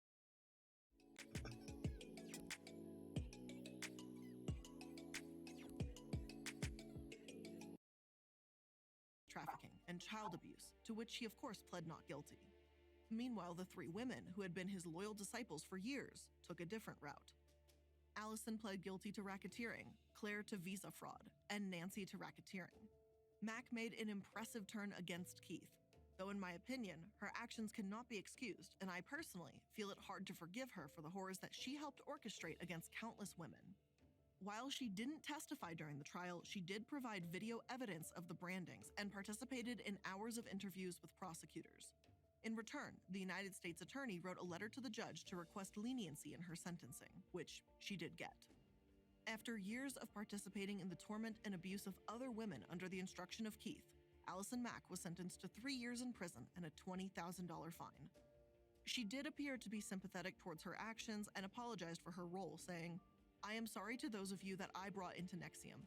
I am sorry I ever exposed you to the nefarious and emotionally abusive schemes of a twisted man.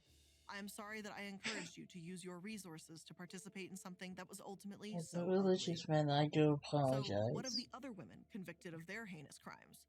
Well, Nancy, who many called Keith's enabler, was sentenced to 3 years in prison. While she didn't seem to be involved in the DOS cult directly, she pled guilty to racketeering for her involvement in creating NXIVM, recruiting members, and ensuring their continued involvement. At her sentencing, one victim made a statement. "Salzman knew my condition, yet did nothing to help. Instead, she leveraged my suffering against me, used it as further justification for her abuses and exploitation." Hello, noon. Nancy, like Mack, What time is apologized it for over her there? actions and told the court she was horrified and ashamed that she had worked with and helped to grow Keith's reputation. Again, I find it incredibly hard to forgive her, but that's just me.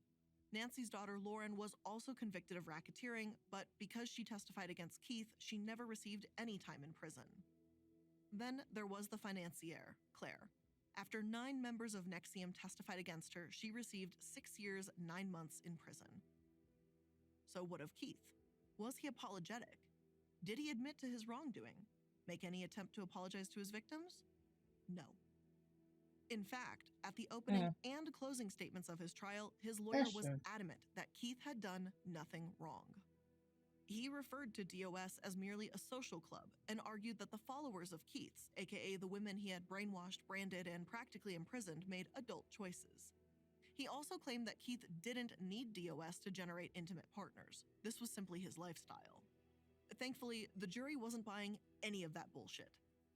After 7 weeks of hearing testimonies, seeing the evidence, and watching on as women tearfully shared their stories of Keith's abuse and trauma that they had faced at the hands of this absolute monster, the jury decided on Keith's guilt in just 5 hours. But even after his conviction, Keith claimed to have done nothing wrong. After being sentenced to 120 years in prison and ordered to pay $3.5 million to his victims, Keith remained unremorseful. He said, "I do believe I am innocent of the charges. It is true I am not remorseful of the crimes I do not believe I committed at all." While he maintains his innocence and continues to be the absolute worst example of a human being, many women are trying to rebuild their lives. The $3.5 million from Keith has in part been ordered to be used for branding removal. I can't imagine both the emotional and physical pain that is associated with that, and the fact that he just carries on believing he's still a good guy makes it so much worse. Though I wouldn't accept an apology from him, even if he made one. In a bizarre twist, people gathered outside of Keith's prison to dance, play music, and even do backflips. While the group claims that they do this in support of K. Rose and other people in the prison, there is no K. Rose. composed almost entirely of former Nexium members of the group We Are As You, has used to cover up stories of supporting people incarcerated during COVID-19 to show their undying support for Keith. Mark Vicente, a former member, said, "It's a cover movement for Keith. It's a Trojan horse." Why are all the key figures Rainier loyalists? This is all in tribute to Rainier. So there's that. Even after all the horrendous things he's done, people are dancing outside his prison cell like you can't make this shit up. And by far, this is one of the toughest MLMs to cover, because the reality here is there are no happy endings. While justice seems to have been served, at least to some of those involved, there is nothing that can give these women part of their lives back. It's heart-wrenching and maddening, and I just hope that survivors are able to hopefully, one day, be okay. But with all of that being said, that is where I'm ending today's episode of Multi-Level Mondays. I hope That was dark. I seen worse, but that was pretty dark.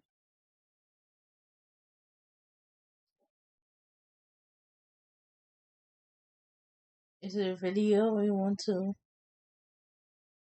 Baseball. What happened?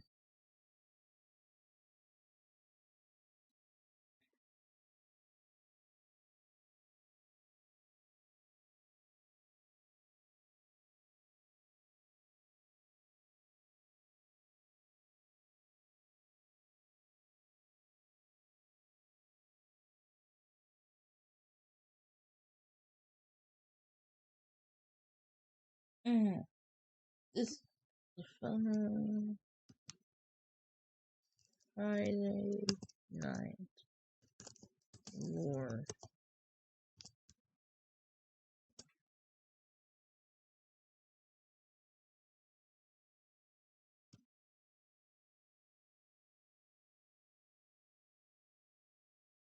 This one?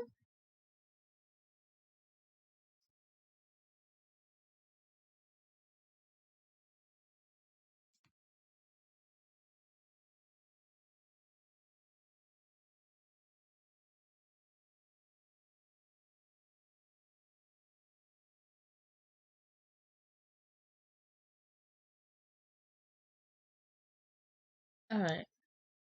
Let's watch.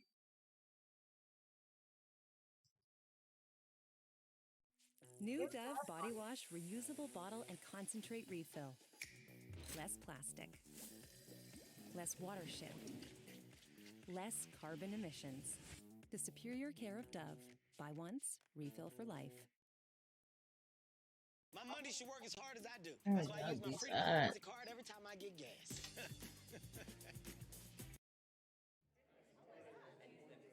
Ryder, do you know why I called you here? No, MatPat of the YouTube channels Game Theory, Film Theory, Food Theory, and GT Live. I do not know why you called me here. Well, maybe this will jog your memory. Aw, look at this cute little plushie of a rusty metal animatronic haunted by the soul of a child whose head was bitten by a robot in 1987. Happy birthday, Tommy! Nice. Now I what do you have did? to say for yourself? What did I do? My videos are funny. Mr. of a Ferret, this is without a doubt one of the most shameful displays of Five Nights at Freddy's lore dumping I have ever seen. It's actually amazing how almost every single thing you said was wrong.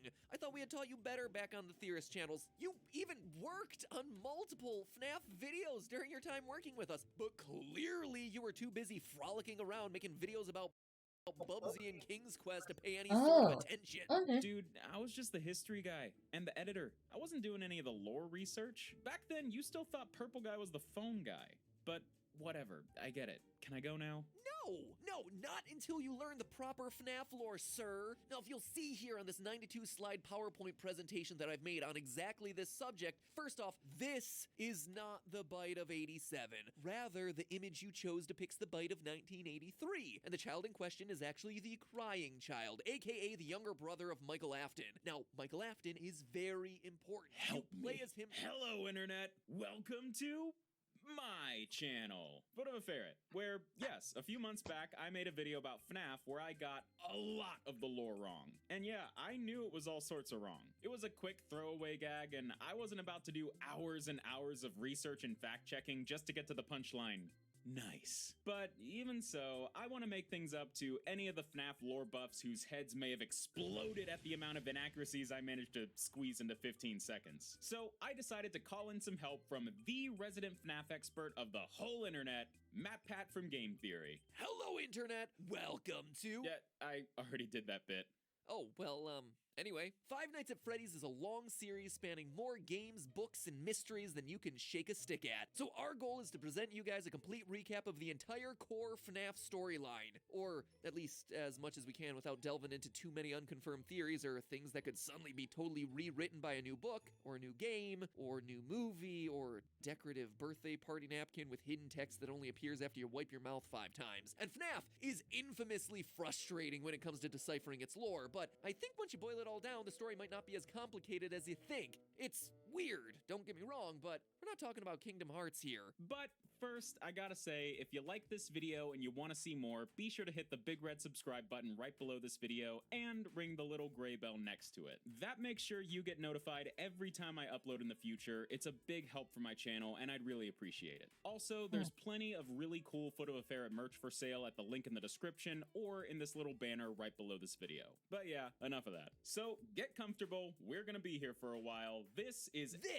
everything you need to know about Five Nights at Freddy's. So hey, it's the 70s. Ain't this just a time? Well, it certainly was for these two guys named William Afton and Henry Emily. These guys are a couple of inventors specializing in building robots and animatronics. They're also family men. William has a wife, a daughter, and 2 sons, while Henry has a daughter named Charlotte. So we got 2 groovy 70s dudes building robots to support their families. But there's just one little snag. William Afton is a crazy person. I'm not really sure why, but William Afton has this insatiable desire to, kill children, but I'm sure that won't be a problem anytime soon. So instead, let's focus on this new restaurant in town that just opened, Fredbear's Family Diner. A small, locally owned family restaurant that commissions William and Henry to create some fun, Chuck E. Cheese style animatronic mascots to entertain the kids. There's a golden bear named Fredbear and a golden rabbit named Bonnie. Now, these are what are called spring lock animatronics, meaning they operate using, well, spring lock mechanisms, which are extremely dangerous. Boy, it sure is a good thing these are just robots and not mascot costumes or something. Hey, guess what? These are also mascot costumes meant to be worn by the employees of the restaurant. Yeah. Come work at Fredbear's Diner. Sing songs. Entertain families. Try not to breathe too much inside of the Springlock animatronic suits because even the slightest bit of moisture will cause the Springlock mechanisms to malfunction and clamp down on you, killing you outright. Cook pizza. So despite this gigantic safety hazard, Fredbear's becomes a pretty popular spot for birthday parties, attracting some real good business. But things start going downhill real fast. So one night, Fredbear's is hosting a birthday party, and one of the kids attending is Henry Emily's daughter, Charlotte. But during the party, Charlotte accidentally gets locked outside in this dark alley behind the restaurant. Suddenly, a mysterious purple car drives up and out steps William Afton, who kills Charlotte outside of Fredbear's Diner and gets away scot-free. William Afton, also known in the FNAF series as the Purple Guy, has claimed his first victim.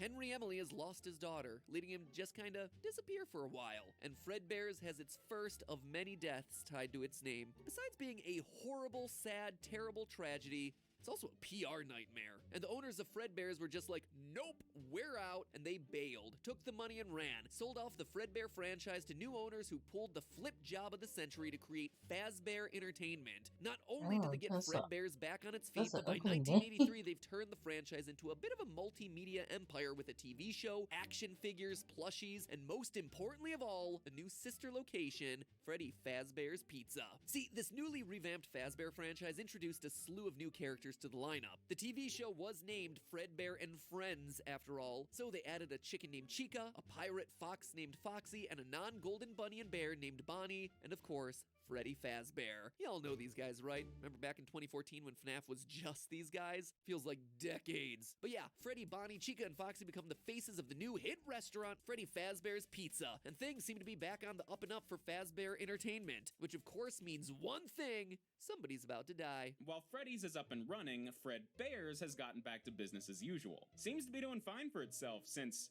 you know, that one time a kid died. Enter William Afton's youngest son, the crying child. Why is he crying? Well, it's implied that he has a pretty intense fear of the animatronics his dad makes, and his older brother Michael Afton really likes to torment the kid by dressing up as Foxy to jump scare him. The kid really just can't catch a break, man. He's clearly terrified of the animatronics, but is basically forced to be around them. Which leads us to one fateful day in 1983 where the crying child is celebrating his birthday at Fredbear's family diner. He's not having a great time, and his older brother decides to be a little cruel to the kid. He and his friends all crowd around the crying child wearing character masks, lift him up, and bring him to the main stage where Fredbear's performing. The crying child starts, well, crying and freaking out. The other kids then do what dumb kids do and take things way too far, putting the crying child inside Fredbear's mouth. Matt, I know you're the numbers guy, but I'm gonna take this one. Let's do the math here. One Springlock animatronic suit with a very low tolerance for moisture, plus one horrified child crying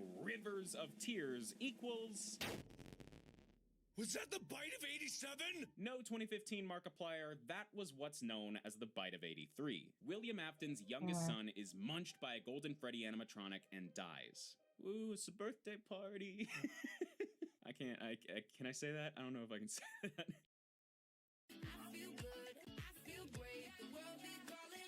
It was getting interesting now that Ad killed it. In the wake of this, Fazbear Entertainment decides the Springlock animatronic suits are just too dangerous to keep using. No, what gave you that idea? So our good friends Golden Freddy and Golden Bonnie are retired from Fredbear's Diner and sent off to the new restaurant Freddy Fazbear's Pizza to be stored in their safe room. And then in walks William Afton. Now, you'd think after William Afton lost one of his kids to an animatronic he created, he would take a step back, reevaluate himself and what he's doing, and change his ways. But nah. If anything, the death of his own kid was a source of inspiration. So William goes to Freddy Fazbear's Pizza and is just like, hey guys, why don't we all just not go into the safe room? You know, the safe room housing the dangerous child-killing animatronics I made? Yeah. In fact, why don't we just forget the safe rooms even exist, you know? We don't need security cameras in there, no. In fact, I'm gonna go ahead and reprogram all the animatronics to not even recognize the safe room at all. Nothing suspicious going on here. And everyone just goes along with it. I'm sure that won't lead to anything horrible. So, a few years later, around 1985, something horrible happens. 5 kids mysteriously go missing at Freddy Fazbear's Pizza, and the animatronics start oozing and smelling real rank. Turns out William Afton's been lurking around the pizzeria, using the decommissioned Spring Bonnie suit to lure kids into the safe room, kill them, and then hide their bodies inside the animatronic suits. Okay, why?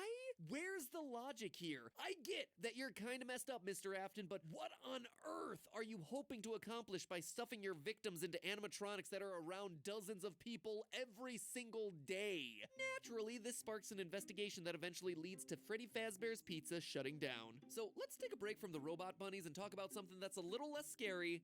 Clowns. Yeah, really. See, while William Afton was going around killing kids, he still found time to develop some animatronics here and there. And when he wasn't building terrifying robot animals, he was building terrifying robot people. All of them had this creepy circus theme, like this ballerina named Ballora, this balloon boy named Balloon Boy, and most importantly, this little girl named Circus Baby. Afton also redesigned some of the old Fazbear crew to fit the circus vibes as well. All that, and he still finds time for his hobbies. How does he do it? These are the Funtime animatronics. Bright, shiny, happy. They seem harmless, right? Well, underneath the clown makeup were some interesting design choices. See, at this point, Afton has seen how effective his animatronics can be when it comes to helping commit his crimes. So he designed the Funtime crew with some advanced features that, to be frank, pretty sus, as if they're specifically designed to lure and kill children. I wonder what will happen. Now, the details get a little fuzzy here, especially in terms of the timeline, but from what I can tell, the plan was to have these animatronics available to rent out for birthday parties and events, housing them in this crazy underground storage facility. In addition, some of these animatronics were set to become the face of yet another Fazbear sister location, Circus Baby's Pizza World, set to swoop in and fill the hole in the market left when Freddy Fazbear's Pizza shut down.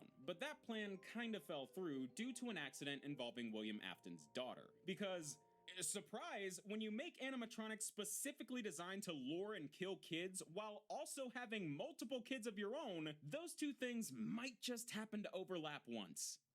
or twice. So, right as Circus Baby's Pizza World is set to open, Afton's daughter gets just a little too close to Circus Baby and is attacked by a claw that was programmed to shoot out from her torso. Oh, wow. This kills Afton's daughter and leads That's to Circus cool. Baby's Pizza World closing for good on its opening day. The Funtime animatronics are then packed up and sent back into storage, but they still move forward with the whole rental service thing, creating Circus Baby's Entertainment and Rental, meaning these guys are still ready and waiting to be rented out for your next birthday party. But hey, guess what? It's 1987 now. That's a great year. I'm sure nothing could possibly go wrong in 1987.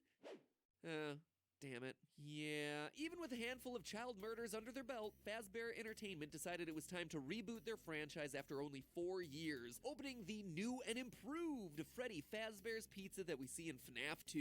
The restaurant is bigger, there's new animatronics, and there are all sorts of extra security measures put in place after what happened at the last place. For instance, there's the new toy animatronics all based on a series of Fazbear action figures. Yes, they're shiny, yes, they're somehow cuter and creepier at the same time, but most importantly, the toy animatronics are packing some super advanced for the 80s facial recognition technology, scanning for potential predators. However, that doesn't stop William Afton from going for round 2, using the same exact Spring Bonnie suit to lure and kill kids at the pizzeria. But this time, things are a little different. Afton commits his second series of murders, sparking yet another investigation of Freddy Fazbear's Pizza, so the restaurant is just about to close down, but first, they got one last birthday party to host, which is a little worrying because the animatronics are going a bit funky.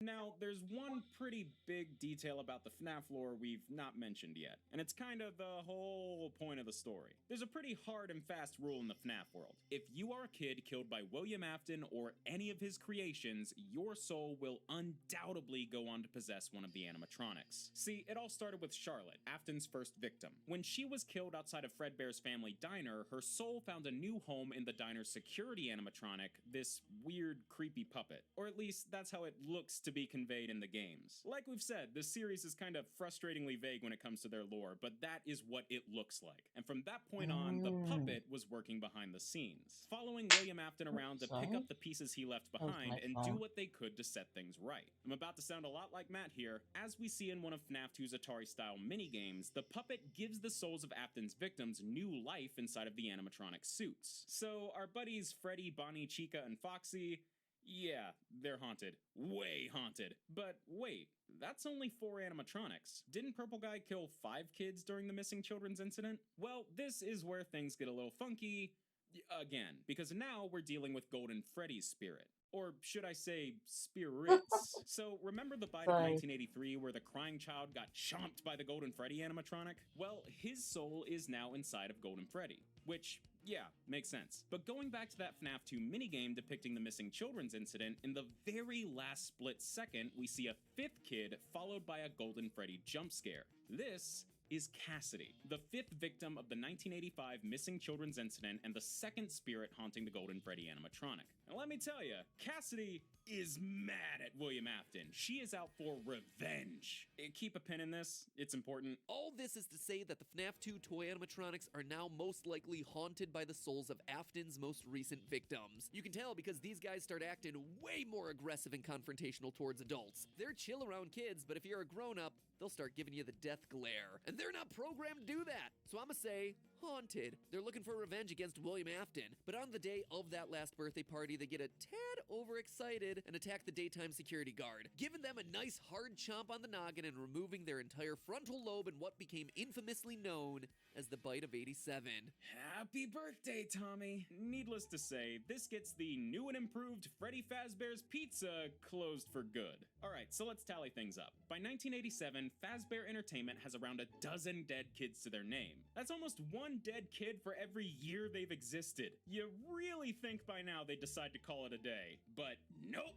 these guys decided to give it one more go in 1993. They went back to that first Freddy Fazbear's Pizza location, brought back the original crew, and relaunched the pizzeria feeling just so sure about it this time. But surprise, people kinda sorta associate the Fazbear name with dead kids now, so no one comes to this new restaurant and it eventually shuts down. One rainy night, a while after the restaurant closes down and falls into disrepair, William Afton sneaks in and starts dismantling the animatronics one by one. Little does he know that those robots got ghosts in them. The souls of his victims are released and they chase Afton down. They corner him in the back room of the pizzeria and Afton starts to panic. But then, and I don't really know why he would do this, but he runs over to the Spring Bonnie animatronic suit, the suit he's committed all these murders in, and hops inside. Not sure what that's gonna do against ghosts, but he seems to think it's a smart move. Remember though that these old Springlock suits are super sensitive to moisture. That's what killed the crying child back in '83. And like I said, the pizzeria has been abandoned for a while now. It's pretty run down.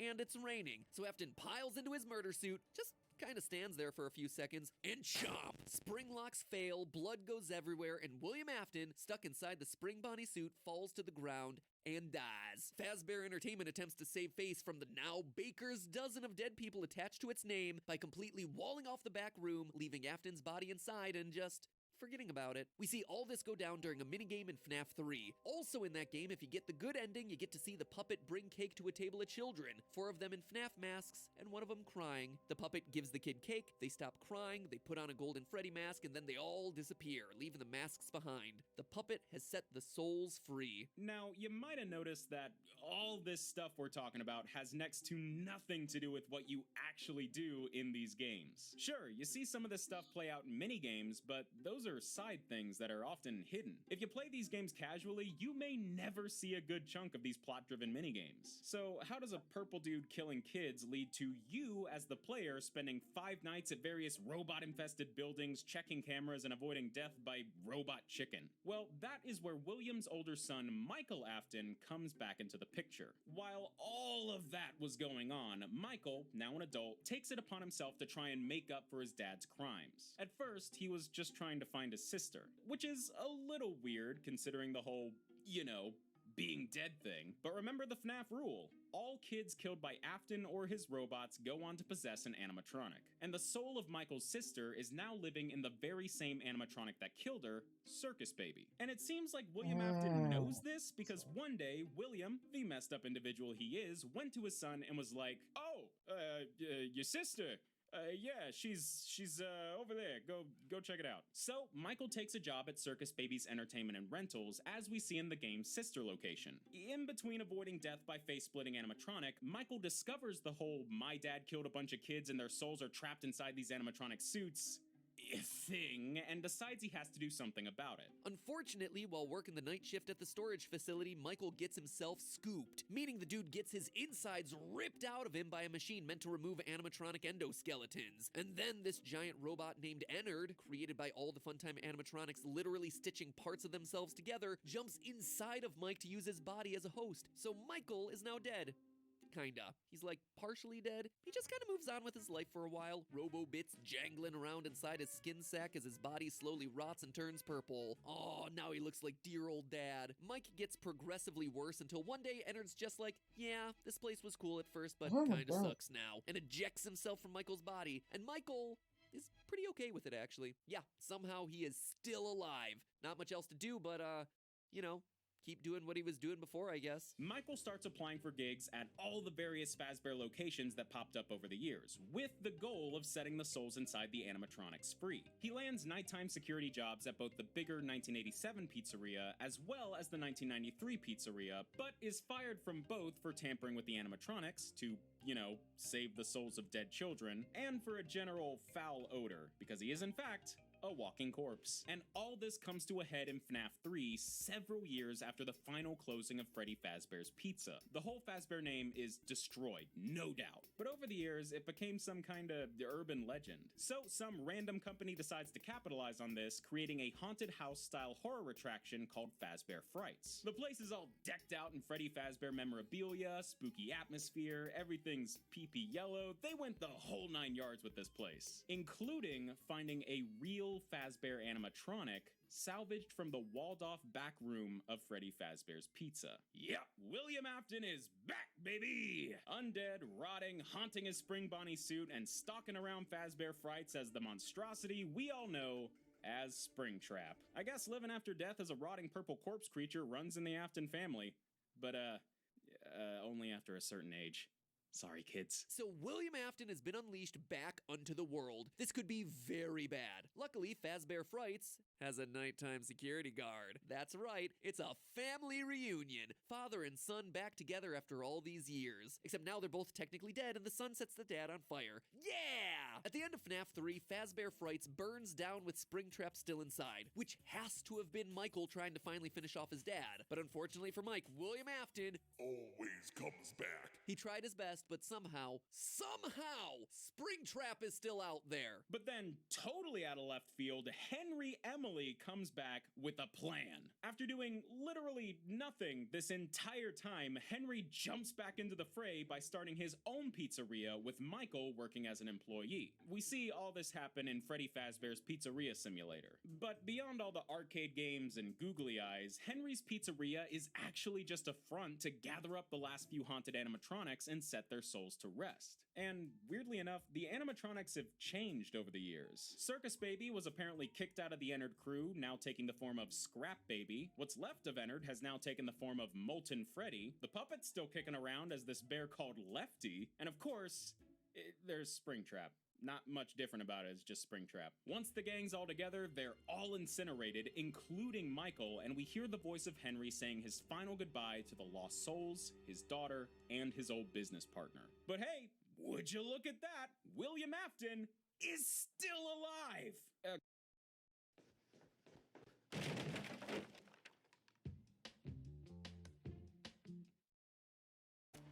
Wherever the road takes you, you take on the road right back.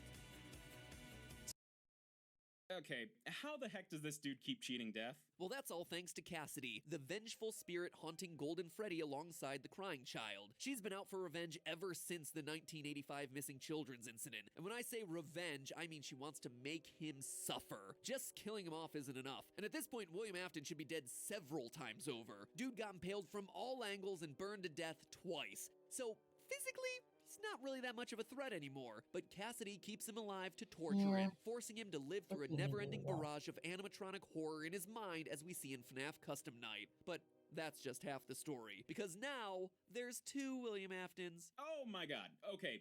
Follow me on this. Many years after all the tragedies of the Fazbear franchise occur,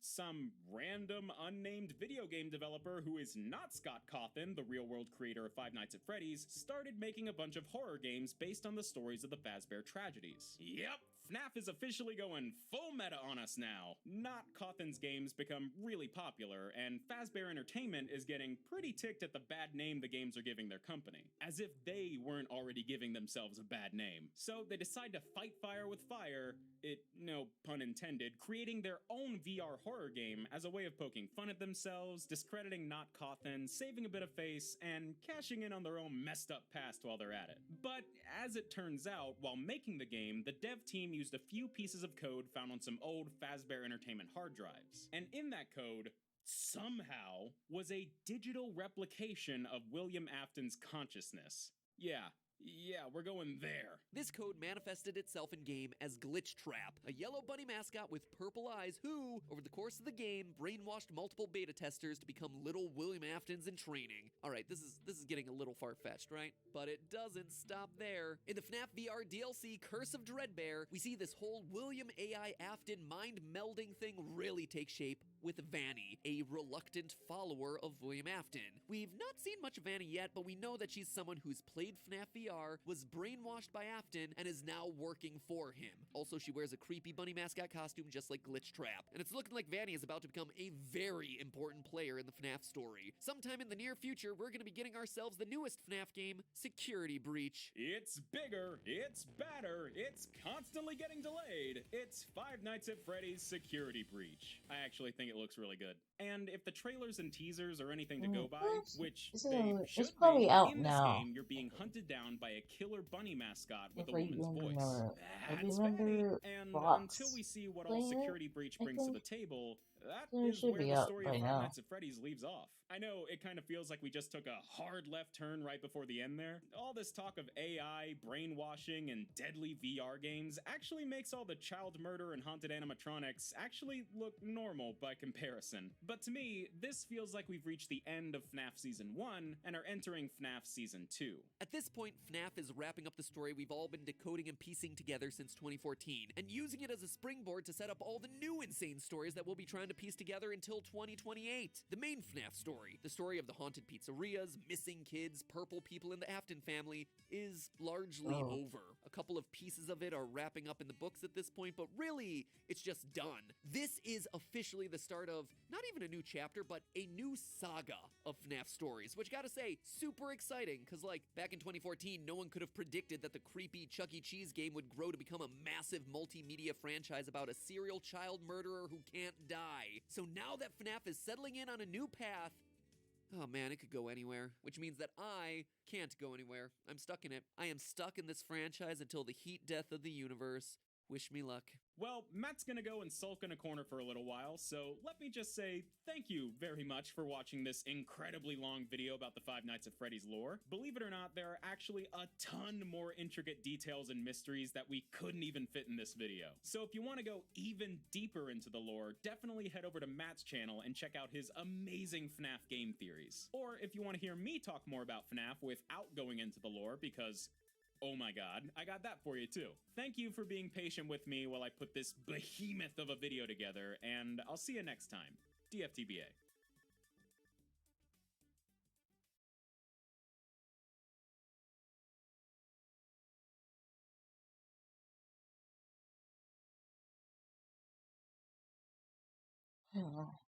How about one more vid? One more vid, and then I'm gonna ask someone to raid someone. Is that okay? Because I feel like I'm about to fall asleep because my migraine is like killing me. And I feel like I'm gonna pass out any second. And I don't want to do that. Let's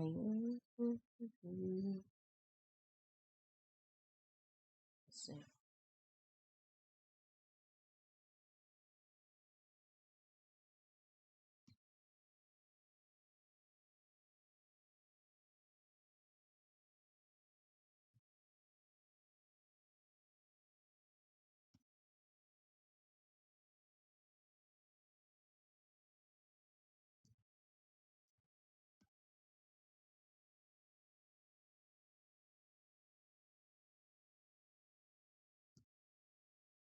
Oh, ETP.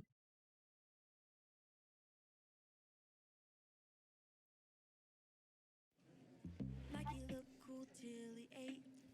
Now he's picking pepperoni on a date. Even more refined with invisible. Can I ask you guys a question? Yeah. Is my life over? The cupcake guy.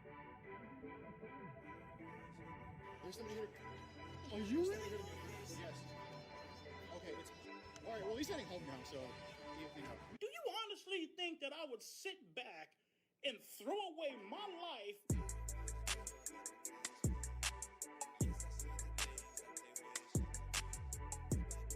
YouTube video for the video's content is under investigation. The potential use of some of this as evidence. Oh man, we're going to expose EDP. You can't expose me. I expose my own motherfucking self some goddamn time.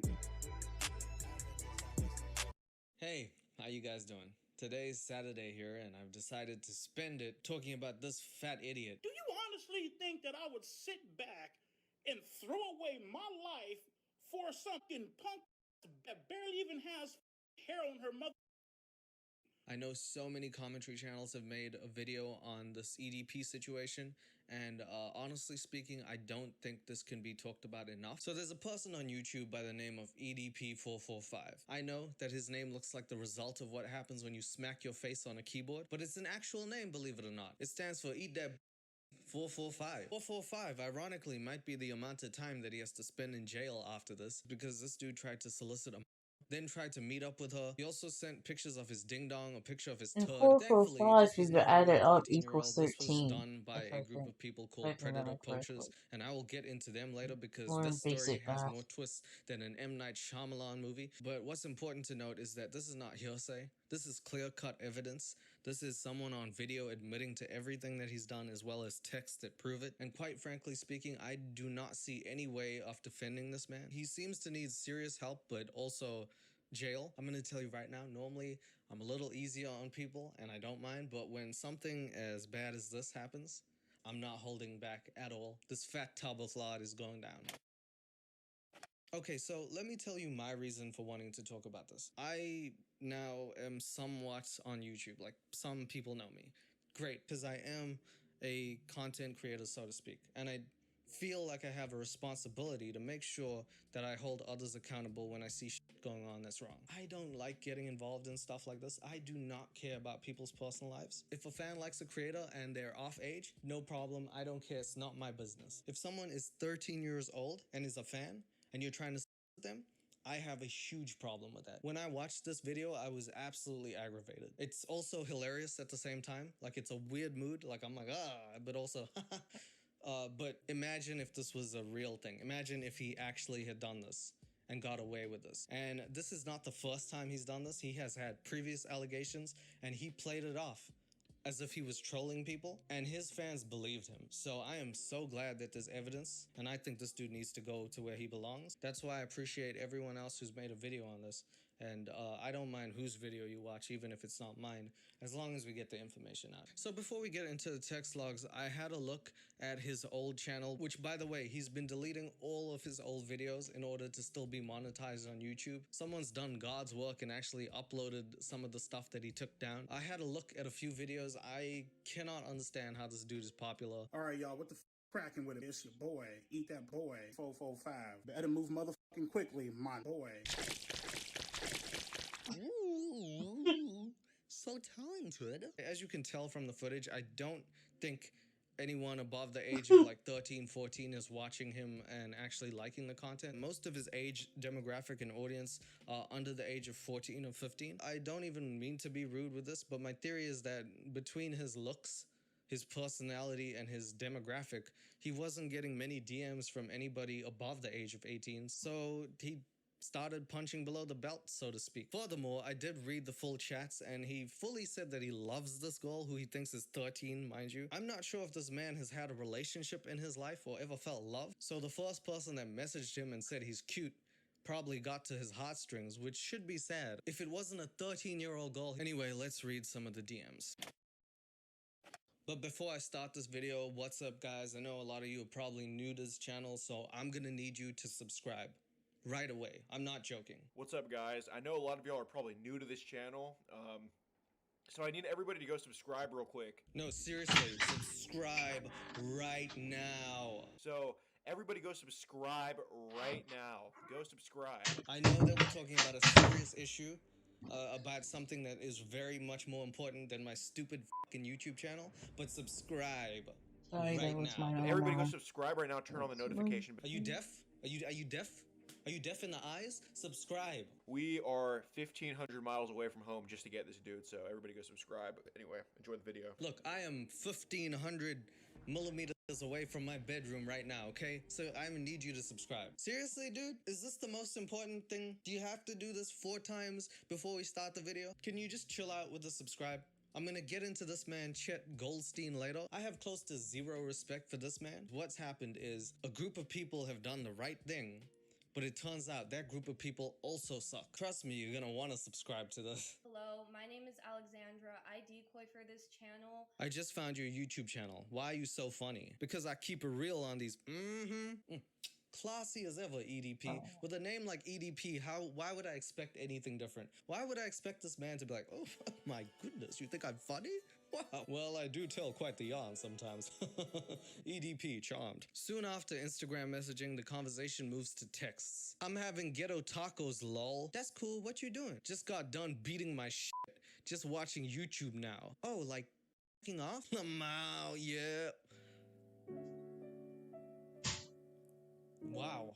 Yeah, I guess this is what happens when you have zero dignity, huh? Then he starts talking about food. Have you ever had sushi? Yeah, I've had sushi a few times. It's pretty good, actually. I like the fried ones. What about you? I love the fried ones, too. The green stuff beside them is nasty. I almost died eating it. Lol. I think that's called seaweed, lol. No, it's weird tasting. Like it makes your ears hurt. Yeah, I don't know what that shit is then. Lol. It's wasabi. What the f*** are you talking about? I know this video is about EDP and but confusing seaweed with wasabi?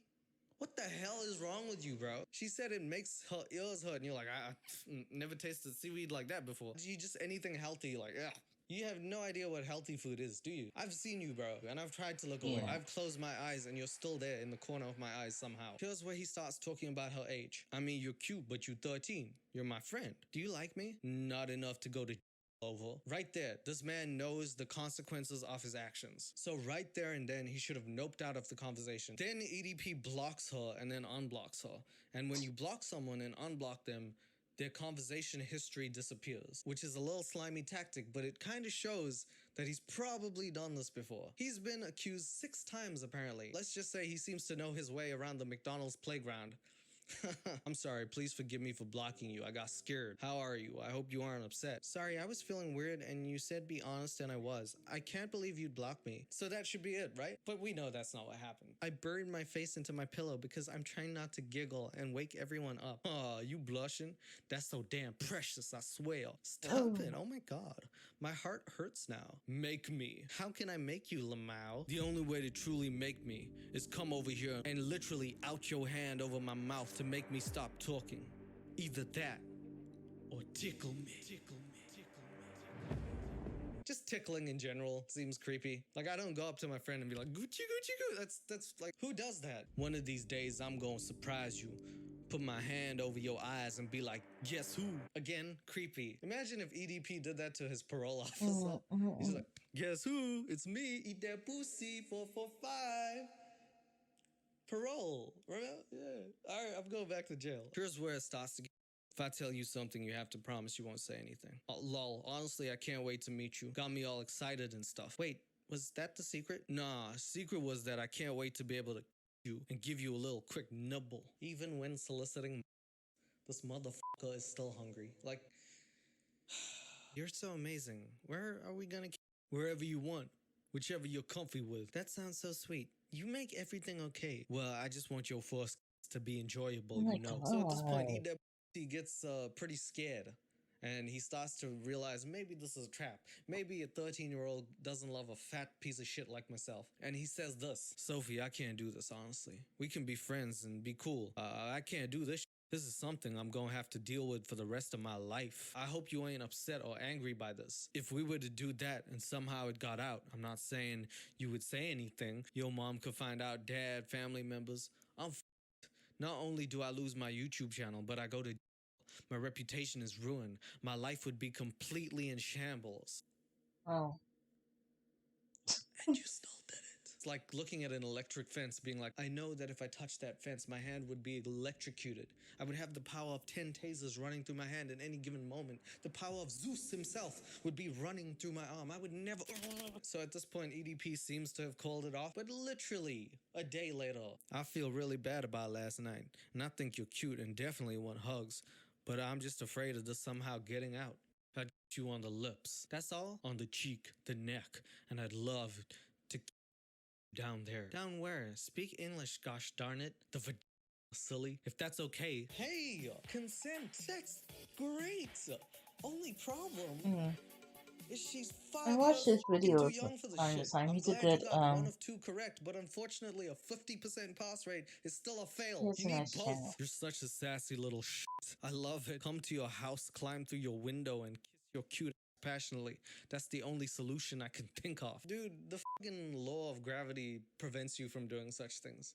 You're not climbing into anything. DeWalt does not make ladders strong enough for you. I gotta be honest, of all your fantasies, this is the most ludicrous one, and it is because of the logic of that situation. Handcuff you, throw you in the back of my car, and bring you back to my dungeon, lol. That somehow seems more realistic than the climbing through the window thing, honestly. So he also sent a dong pic, which,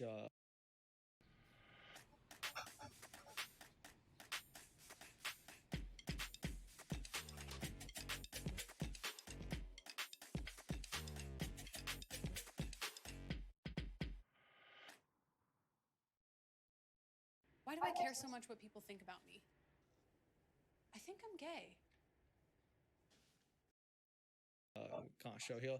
And that's where he sends his picture that I'm not going to show. He then says that, you know, he wants to take her, which is just atrocious. So, like, you know, we're talking about this and people are texting and I didn't see any pictures. So you know, it sounds like two people talking. And then once I see the picture of this girl, it's like, this is what this dude is seeing and willingly saying these things. Look at what he says at the bottom. If this was a real person, you'd ruin her life. She'd grow up and be absolutely ruined. You know how selfish of a person you have to be to want to do something like this? Who can resist this little cutie? And then he sends a picture of her. And then she sent a picture of what looks like Black Mr. Clean. He then confesses his love to a 13-year-old, which is just sad. Like, what was the outcome of the situation? What are you gonna tell your homies? Be like, I got a new girlfriend. Oh, where is she? I don't know. Recess? Well, how do you bring that up to your family? I've been dating this girl for 3 years. She's 16 now. Yeah, bro. I have one of the oldest living dogs in the world. He's 14. Still a year older than my girlfriend. Don't confess your love to a 13-year-old. You get too many Big Macs to the brain or something, bro. This is not good. Oh, then he sends pictures of his face. This is amazing. She said, oh, naughty boy. And he said, me please. And look at that face, man. Look like an open casket funeral. Wow. This needs to be a picture in Time Magazine's 100 most important YouTubers that need to go to moment. You'd be right next to Dirty Dom and James Charles at this point. The last thing that the decoy Sophie says to him is, do you want to meet up? Initially, he's hesitant. I'm sorry, I feel effing awful, but I can't do this. If we get caught, I could go to jail for a very long time. Oh my I god. put the blame on myself. We know Then that why literally he's so after that, talking. he's like, So yeah, I'll see you at 4. This is Makes no exactly what I'm sense. saying. He was more worried about himself than him going to ruin a mother's life. This is like stupidity to the next level. This is like EDP challenging Usain Bolt to a running match and the winner gets to keep their freedom. This dude knew everything that was on the line. He knew everything would be over if he turned up. And still turned up. So, if you want this to go well, I recommend you have a talk with us, okay? Okay. I had to make sure myself. Do you recognize me? No. Okay. He didn't recognize you, and that should have been a good thing, but I do. And I want to take a second to just draw back the picture and make sure that you know the people who actually did this video are not good people. Well, especially this man, Chet Goldstein, who is proven to be a racist YouTube. Dude, you can't say on the live stream. It's bad. Dude, then they're gonna get offended and report us. It's probably a angry something. He's really, honestly, such a dickhead. I didn't have to say it like that. He's a dickhead. But this man has a lot of stuff on Twitter that is really, really just absolutely disgusting. Also, weirdly enough, this man makes some weird, edgy, dark jokes about, like, kids as well. 3-year-old in my basement that's like lacking vitamin D. I provide her with plenty of D, just not the vitamin part. Oh no, that's not good either. Yeah, predators ask for a lot of pictures, man. They're sick. Go ahead, take off your shirt. Stick your tongue out. Yeah. Now just start going up and down with it. I know they ask for this stuff, man. Maybe one of the greatest episodes you could do on Predator Poachers is the other guy actually catches you in the act, and it would be like a great twist. I would watch that. And this image is why big fuck you, dude. I would never have any respect for you in my life at all after that. One thing that you don't do is disrespect a legend. You never be 1% of that dude in your life. That didn't sit well with me. Furthermore, throughout this whole video, Chet over here decides that he's also a comedian as well as a journalistic reporter. And in between actually trying to figure out what happens, he makes these stupid jokes that almost lead to EDP walking away. This is your action. Yeah, this is your 600-pound life, not anybody else's. This is not cool. So my 600-pound life. What does EDP mean? Why why you had to say that? Looks like you've eaten everything Oh in the my world. god, you're not. Okay, you know what? We're gonna talk to you. Oh In my case that god. wasn't enough, I actually went onto their channel and looked at their membership prices. $150 a month. Are you trying to catch people or are you trying to make money? I also went onto their site, Internet Predators. They have merch. Again, I have to ask, do you think Chris Hansen would be like, take a seat? And then pull up a shirt that says, take a seat. Come on, guys, get your take a seat shirts. Chris Hansen, Instagram.com, only $36 per shirt. Or if you want, you can even buy the chair that one of these predators sat on for $600,000. All of the money will go to charity, the charity being my wallet, because I am ballin', son. I understand that you have to make money, but is this really ethical? This is a tier list where they hide content behind a paywall. And we're not talking about gaming or other entertainment. We're talking about stuff that is possibly incriminating. If the police turned up, are you gonna be like, ooh, are you a $5 member, a $10 member, or a $100? Depends how much evidence you want, baby. $3, $5, $20, $50, $100, $1,800. What, per video? Chet, can you get with the program? After this, people are not going to have any interest in your channel. I can guarantee you that. So Chet, what you're telling me is that money comes first. You're also telling me that you can say all these things and pretend that it never happened and try to act like the good person in the situation. You're not. You happen to do a thing that is off service to people, and I don't think anything else you do will be relevant or have anybody's attention from this point on. So thank you to you and your friend for exposing EDP, but a sincere fuck you on behalf of everyone for that Kobe comment and everything else you do. So now that we know who these people are, let us watch the video. Oh, by the way, this video is 55 minutes long. The reason it's so long, of course, is ad revenue. They just keep asking the same questions over and over again, expecting different answers. So I shortened it just so that we get the gist of it, because it's just a lot of It's always the repetition in same this thing. video. But Not let's watch it. always, but What's up, man? majority of the time. I don't fist bump people like you, man. I don't fist bump people like you, man. Okay. What did you think was gonna happen, EDP? Did you think you were gonna get fist bumped, little hug, little knucklehead and sandwich over there? Then like, hey, man, it's good to see you. It'll be even better to see you behind bars. This might be the only time where the predator just admits to everything straight up. We have you talking to Sophie, correct? Yes or no? Right. How old is she? 13. There was content involved, yes or no? Right. You initiated a conversation with a 13-year-old knowing she was 13, yes or no? Correct. You've been exposed for this before. Correct. You did say that, correct? Yes or no? Correct. That you fantasize about someone younger. Correct. You've been caught, right? Correct. But you would have been dating someone underage, yes or no? Correct. Say there's no law, say we live in an anarchy, you would have followed through with this, yes or no, had you been able to, correct? Correct. If the cops saw these messages and saw you here, would they have arrested you, yes or no? God. Well, he confessed. Ladies and gentlemen, we got him. He just said everything. He was like, yeah, I did that. Yep. You spread your cheeks for her? Yep. Yeah, I did that one. You showed her a picture of your dong? Yep. Waved her around. You said that you want to get all up in that booty? Yep. Did it twice. I'm thinking about it right now. You send any toys to her? You send any pictures of your toys? Mm-hmm. You sent her any adult toys? Mm-hmm. Pictures of your toys? Mm-hmm. Mm-hmm. He's just like happy about it? Yeah. I'm disgusting. Fist bump me. So, do I deserve to go to jail? If I'm being honest with you. You don't think so? I think so. You think so? Okay. Well, I mean, great. This case is closed before it even started. Do we even need to go to court? He's like, yeah, I did everything and I want to go to. Just take him. If the prisoners know what's good for them, they'll give him the bottom bunk instead of the top, and he could just lay there for the rest of his days. Again, so what brings you out here today? Well, I was actually coming out here to pick up a cupcake and then go back home. Oh, it's a cupcake. Man, I thought you was out here trying to have sex with a 13-year-old. That's crazy. I had all this evidence and stuff, but evidently I'm wrong. Here you are, trying to buy a cupcake in the middle of a residential area, not even in a home. On the streets, easily. This is the biggest lie of the whole video.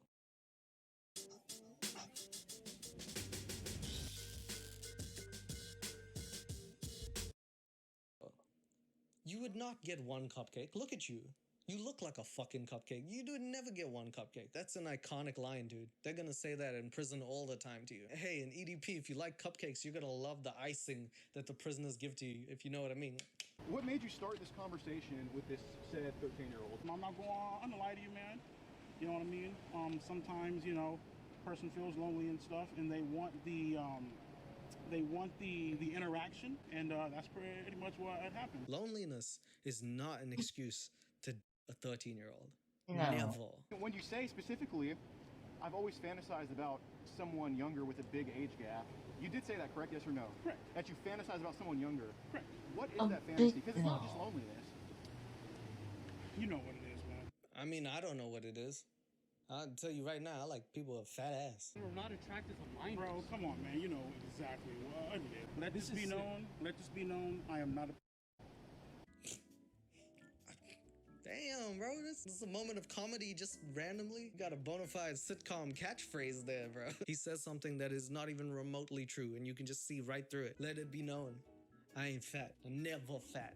Never. Let this be known. I got a full head of hair. Full head of hair. Never not had hair. Let this be known. Never going to jail.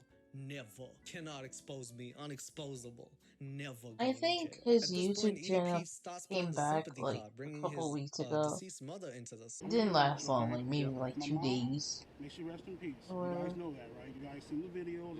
Yeah. now everyone is like hunting him down. Did not raise. He's living in a hotel, She did I not think. raise a creed Now, or if I I know remember correctly. what the screenshots say. Okay, I'm aware of that. I'm looking right at them. Okay, my mom did not raise. 100% EDP. She didn't raise a creep. You just turned into one. That's not her fault. That's your fault. I wouldn't blame her. I'm blaming you. Clearly, you are a horrible human being. She probably didn't raise you to do that because who would? You just turned into that. Then EDP explains the origins of his famous name. So, what does EDP stand for? Right. When I first created my YouTube channel, if you go back, if you look at the original logo, right, it was a picture of a cat. I'm sorry, it was a picture of, Pac-Man, right? Right. Yeah. It was a picture of Pac-Man eating a cat. Okay. It was supposed to be funny. Okay. You know YouTube does allow you to change your name. You know that, right? Yeah, nah, I found a picture of my friend Hugh and a saxophone next to him, so I was like, Hugh Jass. That's my channel name. Never changed it. I thought it was funny when I was 3 years old. Now I'm 33 years old. I still think it's funny because I have the mental maturity of a 5-year-old, and somehow I'm still dating a 13-year-old. So in my head, I'm just dating an older woman, really. How many times have you done this? This actually is my first time. You just said it wasn't your first time, and now you say it is. Second time? What was the first? So you guys know about the 15-year-old, right? She was hitting me up through DMs in which she engaged first. When people sit back, right, especially young girls, right, when they see people with check marks and stuff, Blaming the this and victim, that, of you know what I mean? course. Like you're The famous, classic you're hot, all that. scapegoat. Okay, firstly, let's be real here. Unless you're physically burning to death, nobody's gonna call you hot. You have the option to Oh do this yeah, amazing thing he called was not replying. doing Very TikTok easy to live do. or So whatever. it's just, I don't know why you're like And responding. he was like, also man, my hands what were was it, tied. And then Venmo? I was like, let me tie yours. You can't But do that didn't last Now, long as far either. as the whole fantasy goes, you know what I mean? Let's be real, okay? You know what I mean? Like, that's the part where I'm not picking up on. I genuinely don't know what you mean. Fantasies, that's what I mean. Okay. Obviously, you fantasize about a 13-year-old, correct? Yes or no? Correct. So, when was the first time you fantasized about, like, an 11-year-old? Never. There it is. There's the line for this man. Yeah, 15-year-old, hot stuff. 13-year-old, 11-year-old, you disgusting freak. That's a kid. What is this broken moral compass? What direction is it facing for you? So 11 is just, that's out of the question, but 13 is just sexy? At this point, Chet loses his goddamn marbles, and the interview just goes off the rails. He is honestly one of the worst interviewers I've ever seen in my life. I'm astonished at the stuff that he says to almost incriminate himself during this video. I think there's hot 18-year-olds. I wouldn't do anything with a 17-year-old, but there's hot 17-year-olds. Oh my but I don't god. Go, when I see a 17-year-old, I'm just like, I can't do it. Oh my god. What is wrong with this man? Do they have a twin jail cell? Do they have a bunk bed for these two idiots to be in? If there's a hot 19-year-old into me, I'm like, oh, awesome. But if there's like, I shouldn't say there's such thing as a hot 12-year-old, but if there's a 12-year-old into me, a 13-year-old into me, I'd be like, disgusting. What are you doing, bro? Is this interview about you or him? Yo, man, if there was a 19-year-old into me, I'd be like, damn. Yeah. But if there's a hot, sexy 13-year-old, I'm like, not doing that because of the law. Can you not? It's a little creepy. Still, I know it's legal. Yeah, I don't know but why it's you legally creepy. Okay, do so that. obviously you like big and a fat ass, right? Of course. Okay, I do too. So I mean, a guy doesn't. I mean, that's right, exactly. What are they bonding now? Obviously, you like a big ass and nice titties, right? Yeah, me too. Yeah, but not 13-year-olds. No. But 19-year-olds? Yeah. Rikers Island, both of them. You sent a graphic picture of your body right here. In one of these screenshots, did you not? Yeah. I did. You did? But like, why would you send it to a 13-year-old? Because you were hard when you were doing. Obviously, yes or no. So you can't soft. Right, exactly. So what? Dude, my penis doesn't work either. Dude, when you get out of jail, call me. We should go for a beer sometime, man. Who does this, bro? You can't have this weird bias. Chris Hansen doesn't walk in and he's like, whoa, dude, you used to be funny. What are you doing here? You are hilarious when you're not soliciting. Dude, I am Chris Hansen, but I am starstruck. Bro, sign my daughter. What were you gonna do when you came here to this little girl's apartment and she's home alone? What were you gonna do? Honestly, this is real shit. You guys can't believe this if you guys want to or not. She said that she was gonna bake me a cupcake. I was gonna take the cupcake and go home. That's the truth. I don't give a what you guys believe. It's the truth. I know I'm telling the truth. Yeah, because that'll hold up in court. Everybody in the jury is gonna be like, yeah, we got the evidence. What do you have to say for yourself? I don't give a fuck what you think. Honestly, I'm innocent and I know that. So, you know, I'm just gonna walk out the court right now and live my life. I need to start doing that in life. When I go to like a shoe store and I buy shoes, they'll be like, that's $200. I'll be like, I don't care. I think I deserve these, and just take it and run. Then when I get caught for stealing, the cops are gonna be like, what do you have to say? And I'll be like, I don't give a fuck. I don't give a fuck. I'm gonna get out this cop car. And then when I'm on the FBI's most wanted list and they This is a charged lemonade from Panera, and it's a force of nature. A delicious boost. They have my house surrounded. They'll be like, come out with your hands up. And I'll be like, I don't really give a shit. I'm going to go run away. I'm going to end up in a grave and my tombstone's going to be like, I don't give a I'm innocent. I know that. What I don't understand is you've been caught before, but you continue doing it. What makes us think that you're not going to do this again? This right here. This right here? Right here. So what's the ballpark number of how many you talk to? Like, obviously it's been 5, so after 5, what would you say the number is? 6. Yep, that does come after 5. Thanks, Chet. Great interviewing skills. 6 people, apparently, is what he solicited. If you're doing this 6 times and you haven't been caught, the police need to get involved. There's just no other option. You need to face the consequences for your crimes. It's as simple as that. Again, Chet goes off the deep end and says some weird shit. And why is jail your deterrent but not her being underage? Like, see, if it was legal to do stuff, I have no interest in doing it. Oh my god. Yeah, it's immoral. If murder was legal, I would still be one of his closest friends right here, bro. I don't need to follow the law because I already know not to kill, I know not to steal and all that. Oh. This man's stupidity is like radiating through the screen. Yes, Chet, that is why the law exists. You only know not to do it because of the fucking law. If it didn't exist, you wouldn't know not to do it because it wouldn't be a thing. Are you telling me if you play GTA, you follow all the rules? Because you don't need the law. You just know not to do it. If murder was legal, I would still be one of his closest friends right here, bro. I would never kill my friend. Okay, what do you want to fucking beg it? Who even says that? Do you know how freaked out I would be if my friend's like, I would never kill you? Out of the blue. I'm like, hey, I just asked what pizza you like, and you replied, I would never murder you? Okay, I guess not. You don't like cheese then? You have a great life, man. You could sit in front of your computer. You can be yourself for 2 hours and be well off for yourself. Right. And you he has a blessed life. Jinx, you owe me a soda. But yes, that's the most important point of this whole thing for me, is that this man had a platform, and instead of using it to do good, which I don't care about. You don't have to be good. Be selfish. I don't care. Just don't use it to do illegal things. Instead of using it to do anything else, he used it to attract and then tried to have a relationship with them. That's not very YouTube-like. That's not very human-like. That's just unethical. But see, now that you're here meeting who you think is a 13-year-old, correct? Yes or no? Correct.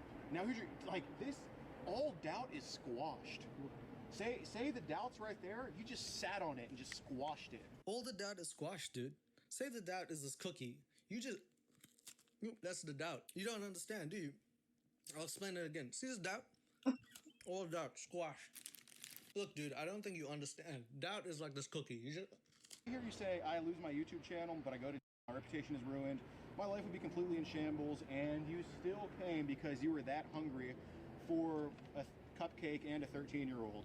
Should we just call you the horny hippo or what? Can you leave your stand-up set to after? If you're gonna do this, can you react to the video like anyone else who's doing commentary? Can you do that? So you've been talking to 13-year-olds. And they call me crazy. Ay caramba. I think you're adorable, sweet, and you said you'd love to teach her about SECKS, right? SECKS. Hey guys, today we're gonna catch a predator. That's PRATED486R. Oh look, it's EDP. For you guys who don't know, EDP is spelled EHG. So I really want to taste your So why did you want to taste her? Does Chris Hansen ever ask these questions? You said that you wanted to taste her. Why? You know, you are what you eat, I guess. Editing is so You know, bad. but- Oh my god, that's why? Because he set it up for a joke.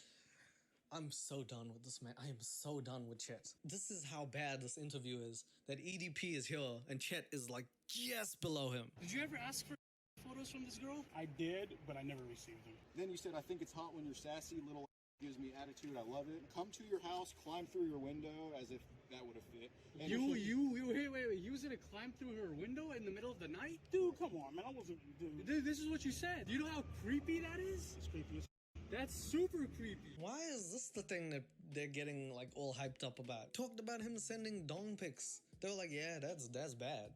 But you were gonna climb through her window? That is crazy. For once, I agree with Chet. This man's not climbing through anywhere. Listen to this one, Ghosty. Handcuff you, throw you in the back of my car, and bring you back to my dungeon. Explain that. Dude, that's kidnapping. Dude, come on, man. What do you call it? That's not funny. Dude, you were gonna throw this girl in your dungeon, handcuff her? Like the only two things that are not actually real in this video are like the stuff that they're getting annoyed about. I think they're just giving him extra charges. I don't think those are gonna be charges, but yeah, they are weird. Then you sent a picture of what looks to be a piece of burnt charcoal, which turned out to be your... Did you want a 13-year-old licking your feet, or you licking her feet? Does this matter in any context? Is this more for your personal life, or what is this? Can you just say it into the mic like ASMR, please? Just... It's for home. Is that gonna add a couple years onto his charge? Like, they're like, oh, she licked his feet. Oh, give him 10 years. The video then ends with them trying to call the cops. Chet doesn't seem to be able to get the cops to listen to him, probably because he's Chet. EDP starts to make his great escape, but they let him go. However, the video ends with this. Also, please be sure to subscribe to the channel. Be sure to subscribe to the channel.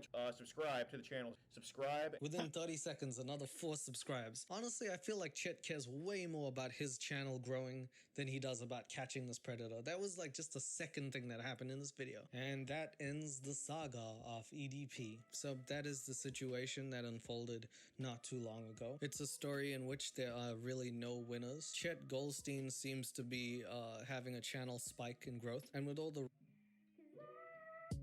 that he's been saying, I really cannot respect him. As for EDP, most of his videos have been deleted. I don't think he'll be doing too much on YouTube. I really hope that he doesn't keep posting to it. And as far as I know, law enforcement is looking into the matter, although no charges have been faced. And I hope at the end of the day, the right consequences will be handed down to the actions that EDP had done. Anyway, guys, that is the video. Thank you so much for watching. I hope to see you here very soon again. Let's hope nobody from YouTube ever does anything else again. Oh, wait, it's April. So David Dobrik and James Charles are next. Peace. Yeah. That man is crazy. He's absolutely crazy. Spice up your local with catering from Golden Cross Oh Tide my god. locations. The ad scared me.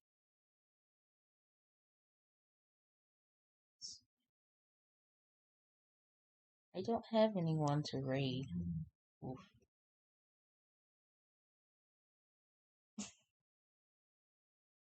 Do you have anyone you want me to raid, Cheetah? I'm open to new people. Try to raid as much as I can. Whenever I can.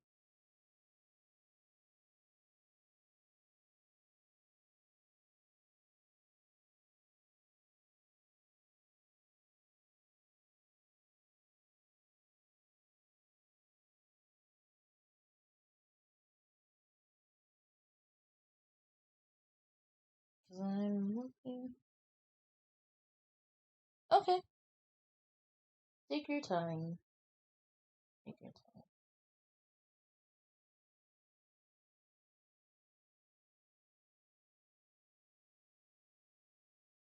Alright.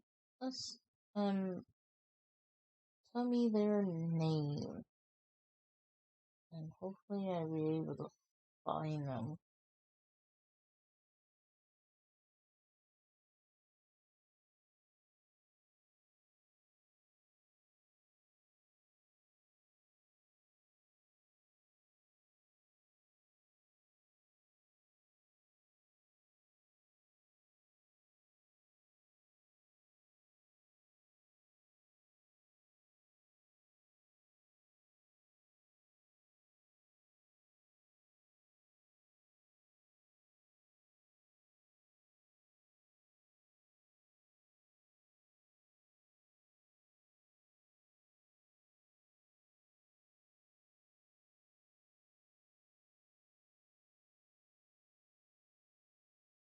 Okay.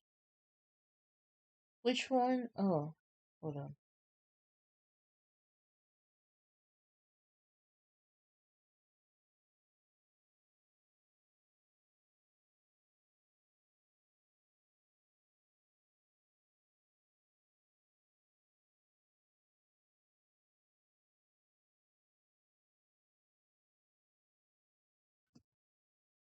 Sonia.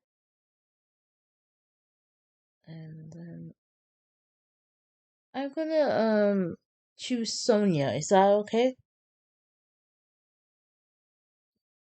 They are doing art, it seems.